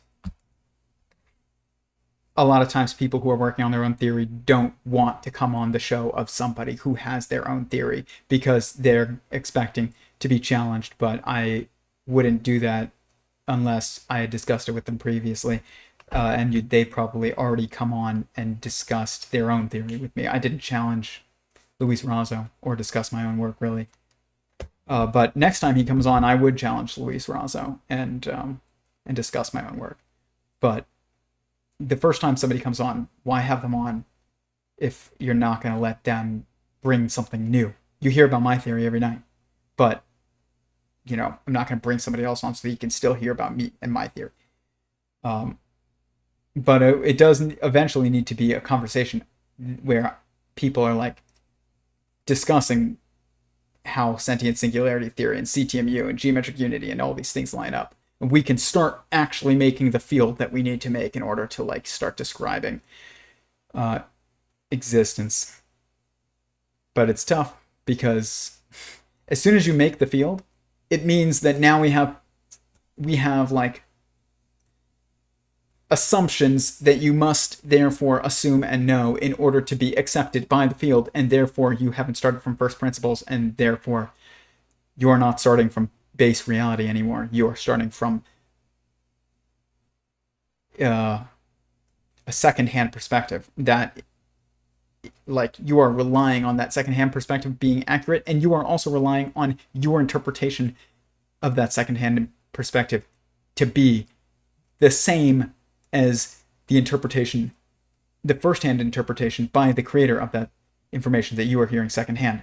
This is why this field doesn't really take off in anything other than like religion, where people live the lessons and see its value, and that's what gets passed on. But they don't all know the metaphysics. They just know that their ancestors and their ancestors and their ancestors, or their neighbors or friends or coworkers or whatever, have this view of reality that allows them to succeed at in things, and so it's assumed true. But like they didn't have the revelation that led to the Torah. Moses did. So, it's, you're still accepting someone else. You're just accepting that the Torah is like Moses actually got it correct when, he got whatever he got that information. You're assuming he got it from God, which I think he did, but it is an assumption for most people. That's the problem with the theory of everything. As soon as you make an assumption, it's no longer starting from base reality. And that means that as soon as you make the field, you've closed it. And now everybody that tries to add to it from there is never going to be someone that really understands like what's actually going on. And that at that point, that's when like this all becomes, one world ism that will descend into, nothingness, like relativity to the point of nothingness, because it's oneness. So now everything is encompassed, and that means that nothing is differentiated. And like, I already know where this is going to go, which kind of sucks to know, but it's also to know that it doesn't matter and we'll still eventually get to coherence. And this is just a step, it's just part of the process of every institution. The people that made Silicon Valley are not the people who run the companies now. People who run the companies now went to Harvard and got great grades. The people that founded those companies dropped out. Very different. The people who founded the field of quantum mechanics in the first half of the 20th century are not the same people heading the physics departments of universities today that have no idea what's going on and could have never deduced the Standard Model. If you could never have deduced the Standard Model, you really have no business teaching it. And that is what will happen as soon as we turn the theory of everything into a field. But we also have to turn it into a field to get it beyond, little cults of like CTMU cult or like Sentient Singularity cult or like E8 cult or like whatever it is. There's just got your little followers and that's it. It needs to be something that is a wider conversation, but at the same time, eventually that conversation will get corrupted by the structure of institutions that lack coherence. Right now, we're coherent because we're like a little company where everybody knows each other and everybody is on board with the mission and everybody here sought this out. Versus when this becomes everyone knows Einstein made E equals MC squared. It's like, or the Big Bang was the start of the universe. It's like the very first people that talked about the Big Bang, their understanding of the Big Bang was probably totally different than what we think it is today. Now everybody says the Big Bang and like nobody understands what that really means. They just think it was a big explosion, which it wasn't. And but we still think of it as we just assume it's true, and we could never have deduced the Big Bang like most of us. So even if it was right, which it's not, it's just you're just perceiving growth inside an organism that's growing. Literally, you're a cell inside of a baby that's growing bigger, and that's what inflation is. You're inside a being, it's growing. It's nothing very complicated about it. And the Big Bang was, ironically, a conception. So there was a bang before the conception, and what we call the Big Bang was actually the big conception. Literally.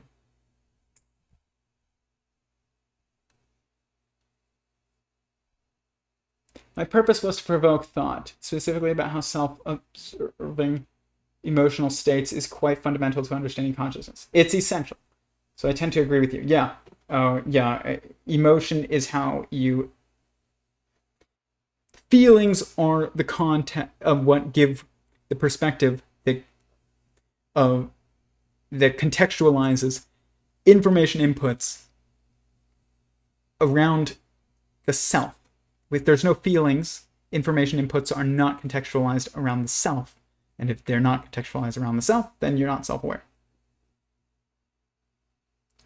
Should return to the physical entity note. If you believe compound objects exist physically, then a rock is a physical entity. No, it's not. I mean, it's a physical entity, but like physicality is a perspective. It's not objective. A rock is not objective. The molecules in it are, but a rock is not. The molecules that make up the alloy in this ring are objective. They exist. The gold in the molecules that make up that alloy exist and are conscious beings. The ring shape is a perspective that is generated by our position in the universe and the entanglement relationships between the beings that make on the molecular and atomic and hadronic level that make up what we are perceiving as a solid in the shape that we call a ring. The ring isn't objective, it's subjective. But the molecules, atoms, and hadrons in it are objective. That is how it works. It's like this. This is the perfect, like, sculpture hanging this thing. You want to understand where shapes come from, like rocks, like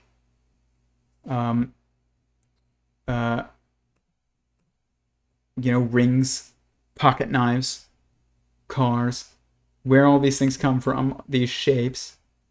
This is where they come from. When my computer can process. The light speed, or speed of causality, or processing speed of my computer is not that fast. But this is what shape is. This sculpture will perfectly explain. So, the United States, as a shape that it's in, does not objectively exist. It is a bunch of molecules made of a bunch of atoms, made of a bunch of hadrons, that, depending on your position, each gun here is a sentient being in this. So it's a holon with a holonic structure, which is either a hadron or an atom or a molecule, or a cell or an organism or a family or a caste or an objective nation, which there's only one nation in the world that's actually true nation right now. That doesn't have to be forever. It just means that's true right now, where there's actual coherence. But you can see, let's say this was in the shape of a pocket knife. If you changed your position in the universe by changing your position in entanglement, I'm not talking about like walking to the side, you wouldn't see the same shape, but you would still see every little bit that makes up that shape. That is how reality works.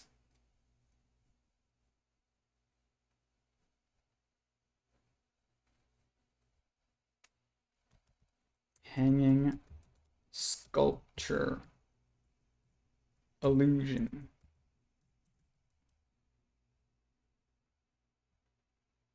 Bingo. This is what I'm talking about. Illusion sculptures that appear only if you if you are in the right spot. You're in the right. This may look like just a jumble of old painted plastic. It does look like a jumble of old painted plastic. But if you're in the right spot, there you go. This is reality.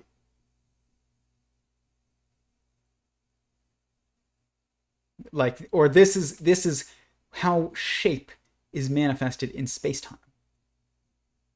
Like this. Imagine every single one of these little squares is a quantum of consciousness or a holonic structure. And then if you stand in the right spot, it looks like something that I couldn't identify, but it looks like something. There you go. Each one of these circles is, an individuated unit that does objectively exist no matter where you stand, but the shape that you see it in is dependent upon where you are. Jewelry rings, don't exist. Bracelets don't exist. Cars don't exist. Pocket knives don't exist, but molecules and atoms do. And cells do. The shape of a bird doesn't exist objectively. It's just where we're standing. It's just a fish. Like a bird. A fish is just a bird that flies underwater, and a bird is just a fish that swims through the air. Like, it's just,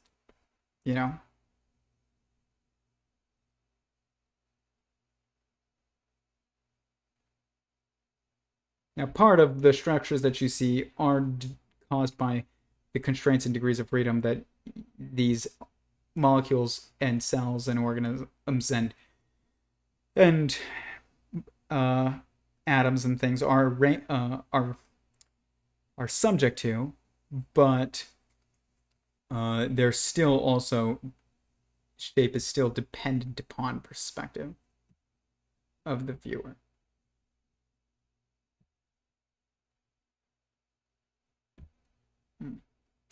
So, yeah. That's like the perfect way to have it make sense. I'm still doing the thing. I get the object issue. You're a microphysicalist and you embrace a particular kind of structuralism and ways of being ontology. I'm not even a microphysicalist. I don't think that size... I don't concern myself with size. It's just like, are you inside of... What structure are you inside of? What structure are you made of?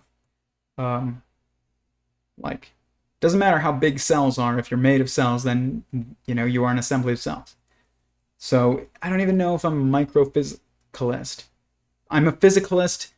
I think that the sentient singularity that is going to be created in technology that then becomes, entangled with the entire universe in a coherent manner, that exists. I just don't like the word physical. We need to define it better. People will say physical reality. What is physical reality? If physical reality is anything, it is the constraints of interaction with others. But it's still generated by mind, so what, I don't know, it's complicated, but what physicality is. We're just minds within minds. And what we perceive as physical, and if this flashlight is physically a flashlight, then physicality is not fundamental. And I'm not a physicalist. If consciousness is physically exists, and that is what physically exists, and this doesn't physically exist, and this is mental, then I'm a physicalist. So it's still complicated.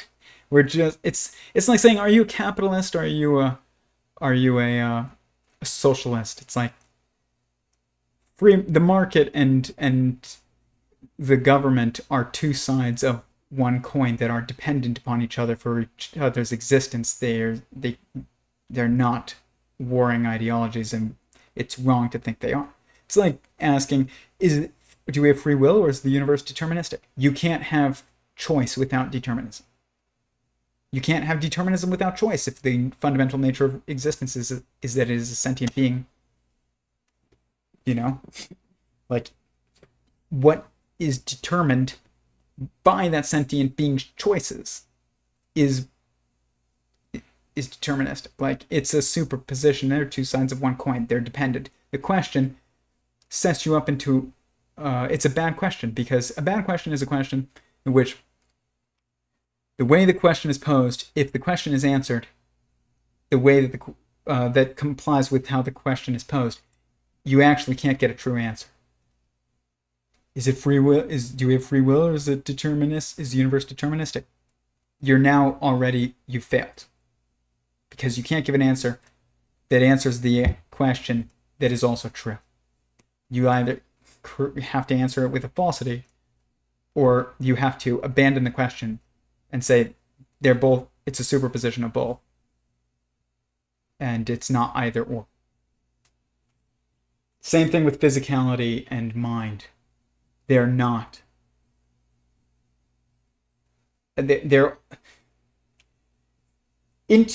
Physicality arises from constraints which are caused by logic itself, and the constraint of oneness by existence itself, and also then there's more constraints that are entered into the equation by the coordination between multiplicity, even and like all those things are physicality, and they are part of mind. Any constraint that mind encounters in its being is physicality, if physicality is anything. It's just your limits and your perception that your mind has to maneuver and interpret.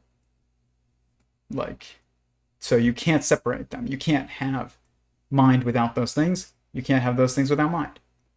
Perspectives and mind, or perspectives and consciousness, are simultaneously the creation and creator of each other.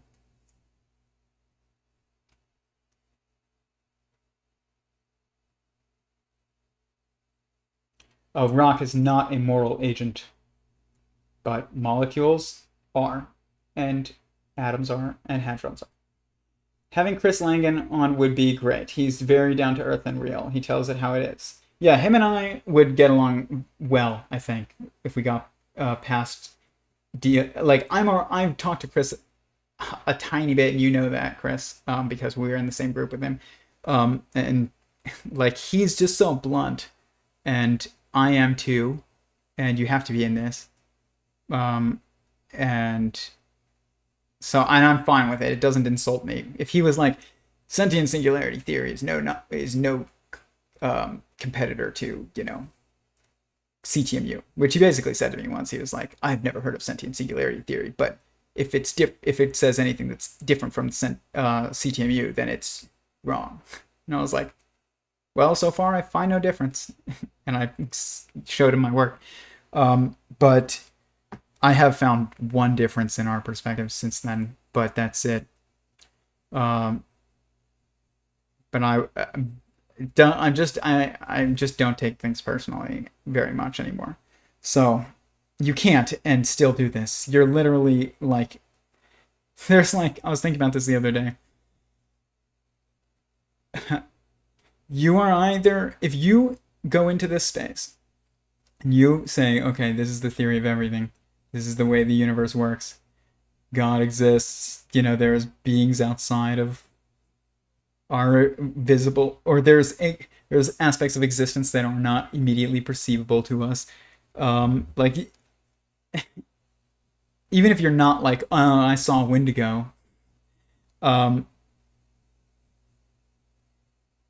was thinking about this last night. The options are, you are insane, you are a liar, or you are correct.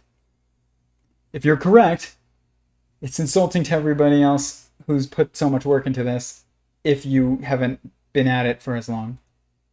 If you are a liar, that's just horrible for everyone. And if you're insane, then that sucks for you. But I don't really know how insane really anybody is. I think people who are schizophrenic actually just have the dial on their radio. Like, those radio stations are all around you. There's like music playing everywhere. It's passing through our bodies. Like, there's I know for a fact that like the classical station is playing right now. I can't hear it. But if I tuned a radio to a specific frequency, I would hear it. I also know that if I changed the tune to another frequency, I would hear a bunch of pop music that sounds the same. If I turned it to another frequency, I would hear a bunch of Mexican music nonstop. Like, all those are simultaneously existing. You can only focus on one at a time. Otherwise, you're just going to hear static. And but if you didn't know that classical music was playing, and everybody else only had a radio station, radio that was tuned to one frequency, but your radio sometimes, like, the frequency like wobbled a bit, and you were like, guys, sometimes I'm hearing like mariachi music, and sometimes I'm hearing Bach. They'd be like, you're schizophrenic, and it's time to give you drugs that turn you into, a zombie. Instead of, hey, you may be actually perceiving things that do exist, and you need to learn how to control your focus instead of being told that you're insane. Okay? And this isn't me. I don't like hear voices and things like that. Like, but, I know that there are people that do. And, like, I don't think they're insane. How can you think they're insane and also be like, yeah, ultraviolet light exists, and sometimes it, gives you sunburn, but other than that, you're not going to see it. Okay. My brother fell off a wall, said that he felt an angel catch him. He fell 21 feet and had, like, a scrape. I thought he died. He was, like, 6. He fell onto rock, like, from the top of a 21-foot wall. He says he felt someone catch him. I've seen weird, like, I've been in rooms with people, and we both saw, like, someone walk by and then, like, did a double take, and we were like, did you see that? Like, it was creepy. And I was an atheist at the time. I was, like, a materialist atheist. Like, there is no ghosts. But my mom was woo, and she took me to a Reiki person. I cannot deny I felt that woman put her hands over me, but it didn't, like, that limited academic, like, anti-theist, anti-spiritual, anti-consciousness mentality of science right now is it's just wrong.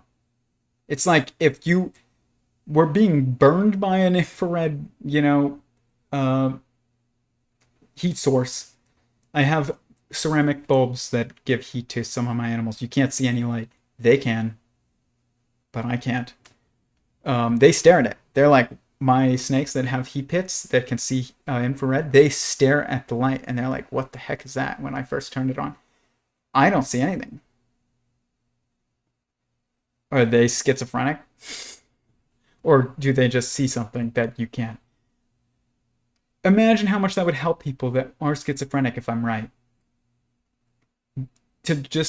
For them to be able to be like, okay, actually, I'm not nuts and doomed to be, drugged up to the point of barely conscious.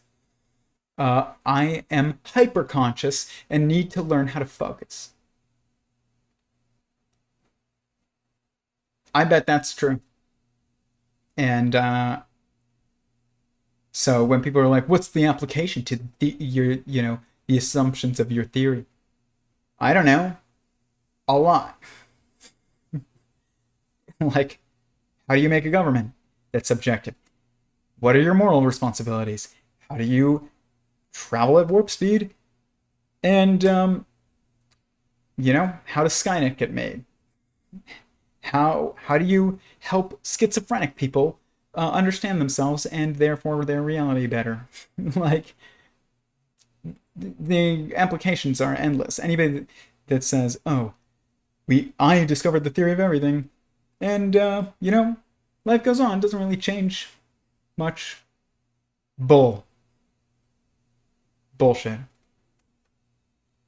As soon as the patterns that are described in Sentient Singularity Theory and these other theories that are close to the theory of Every0ne, fundamental theory, are applied to engineering, they will have endless application. But the engineering applications of those patterns are contextualized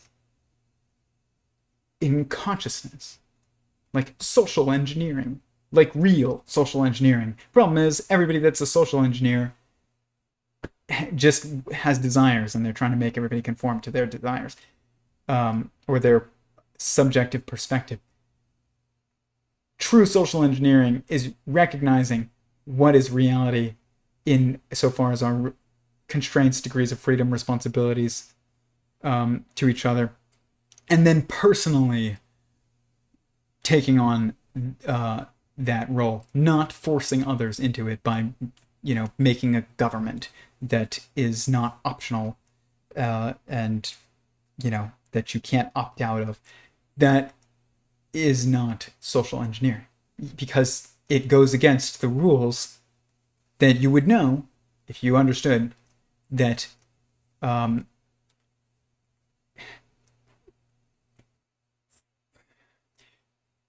choice is necessary to free choice is necessary to differentiation. It is the definer of differentiation, and differentiation is necessary to meaning. And if you eliminate choice, then you eliminate differentiation. If you eliminate differentiation, you eliminate meaning, and it all falls apart. So, you wouldn't make a top-down, mandatory, any kind of government that you could imagine, whatever it is, that everything that's been tried. You couldn't do it. That's not good social engineering. It's like trying to make a lead airplane. Good luck. It's like trying to make an airplane out of the heaviest element that exists. You can't do it. Or it's like trying to make a blimp that is filled with and made of the heaviest element that exists. You can't. So, you have to work within the rules, and you have to know the rules. And the rules state you can't force people into things and maintain stability. There has to be coherence between multiplicity and oneness, not the elimination of multiplicity. Because the elimination of multiplicity eliminates oneness, because you need coherent multiplicity to generate oneness. That's what oneness is. But, the applications are endless. But I really think that if you're schizophrenic, you're not crazy, unless you think you're crazy, and then you're crazy. It's literally, we're telling people that they're crazy, and they believe it, and then they become crazy, I think. It sucks. I think about that a lot. I think that there's, cancer is the decoherence of... Cancer is sentient beings that are cells that have not realized that they're inside another sentient being, and that their actions, their selfish actions of only looking out for themselves, only wiping their own ass instead of taking care of those around them and embracing their responsibilities, is literally going to kill everybody, and therefore they must be eliminated, or everyone's going to go and devolve into non-existence. So, understanding that, the medical applications of that are huge. People that say things like, cancer is an inevitability, and I used to believe that too. I don't think that's true. That makes no sense. The idea that cancer is an inevitability doesn't make sense. Brett Weinstein has a theory that says that senescence, basically, it's a teeter-totter that keeps you at a certain age.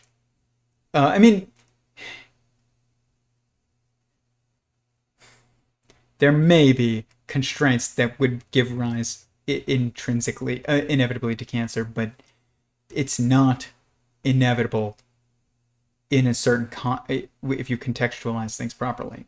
I think that Brett Weinstein is onto something where like you have aging where cells are just not generating anymore, and you're just having, entropy of the cells that you have.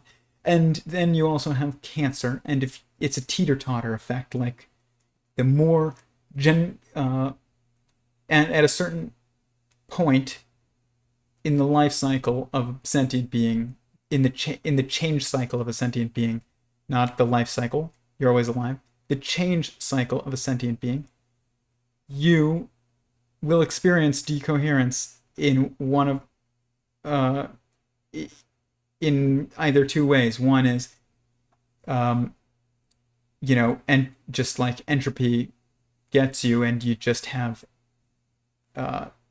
decoherence of cells internally, or you have decoherence of cells from their interaction with the organism above them as opposed to the molecules below them. The molecules below them, decoherence of the molecules that make up the cells is senescence, and decoherence of the cells with the organism is cancer. I just worded that perfectly. That is true, almost certainly. Think about what medical insights you could gain from that. But you have to know that they're little sentient beings in order to contextualize them properly, and know that you might be limited to the amount of time that you can spend in the change space, and you are. You are not eternally in a state of change. You can't. You have a responsibility, you have a goal, you have a purpose. You have to live and fulfill your responsibilities and your purpose, and then you have to allow for the next level to rise. Like, people that are like, we're gonna eliminate aging. No, you're not. And Brett Weinstein sees this, and he understands why this is occurring, really, metaphysically, even though he clearly understands why it's occurring enough when in regards to telomeres to be able to deduce it as a truth, and it is true. I think you have to choose between cancer killing you, which is external decoherence, or senescence killing you, which is internal coherence. But this is a constraint that's been put in place that's necessary for the system itself. And if you try to overcome that, you just became a cancer cell. You did.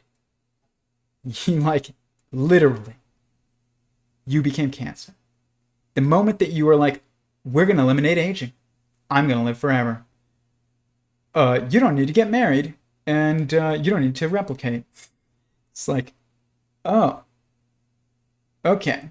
You just need to accumulate and try and stick around as long as you can. And you don't have responsibilities to the system that, supports you. You're cancer. Literally.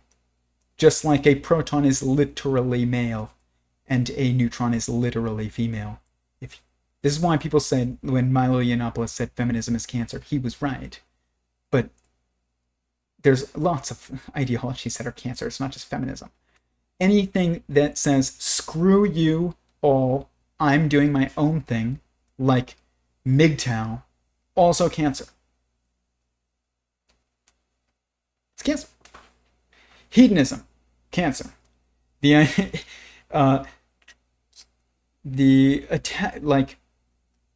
attempts to live forever in the change space, in what we, perceive as being alive. Cancer. Literally. Just, you're the cell now. And, molecules experience this too, with radioactive decay. They do. Even gold is subject to entropy. I think it's just way slower.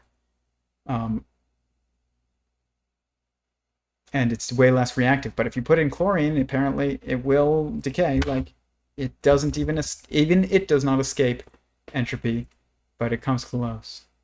But I mean, close or no cigar, you know.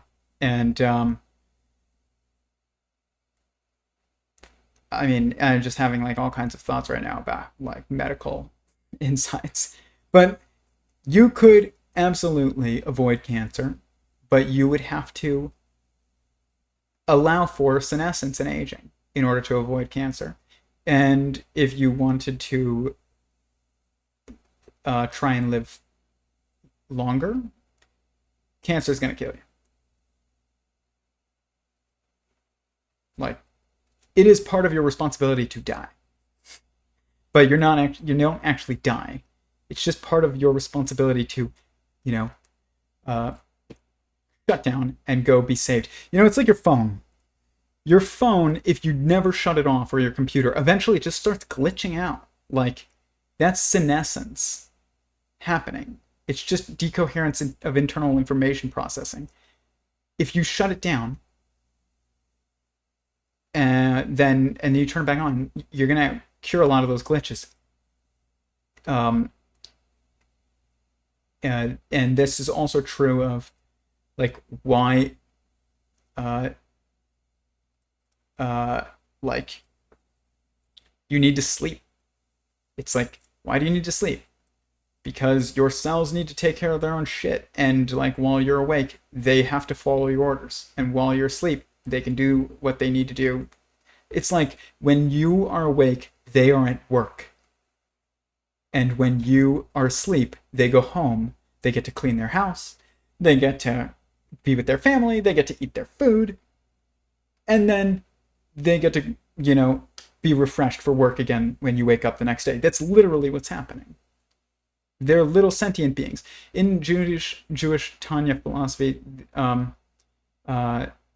which is probably the close. Tanya is brilliant. I mean, it's really complicated. I mean, you think Chris Langan's theory is complicated.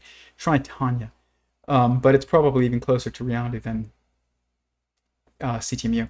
And the human body is described as the mini city. The little city. Yep. That's about right. Like, look, I live in LA. If you overlook, if I go to the top of the hills and I look down and I just see the 5 and it's just moving, and it's like, it's just a bunch of little blood cells going down the highway, which is like vein. And veins and arteries filled with little cells, white blood cells, cops, and red blood cells, everyone else. That's what it is. Soldiers and cops are white blood cells. They literally are.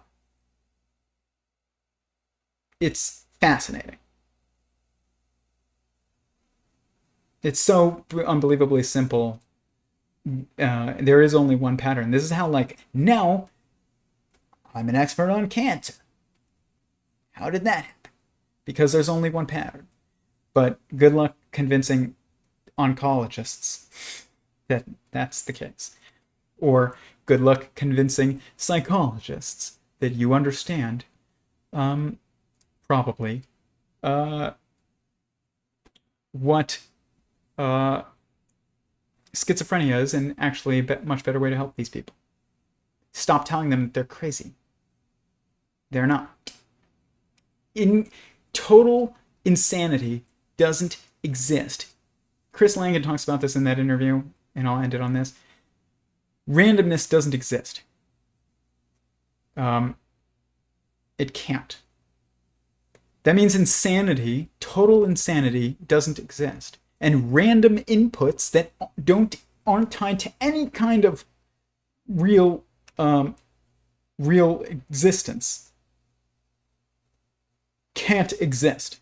If you hear a voice, something caused it. There wasn't a no cause. And the cause is not, oh yeah, you just have a disease. No. An information input caused it. Like, you perceived something. Maybe you need to figure out how to focus away from it if it's not happening in a way that is relevant to you and your maneuvering, but you are perceiving something true. Maybe if you're aware that it's there, it can help you. I'm aware that ultraviolet rays exist. Helps me avoid getting way too burned by the sun. So there's applications to even knowing that there is a generally unperceived existent reality that's still there. Okay. Send me a Discord invite. I'll send you some stuff. I will send you a Discord invite, Walt, in a minute once I get off. But I'm getting off. That's it, guys. Oh my gosh, it's so late. I have to do my health insurance. I cannot believe it is 12. It was literally this stream was going by so slowly, and then it just went by super fast. But thank you, everyone. I will be in our Discord at 7 p.m. tomorrow. Message me privately on Instagram for the link. Walt, I'll send you the link on Discord right now.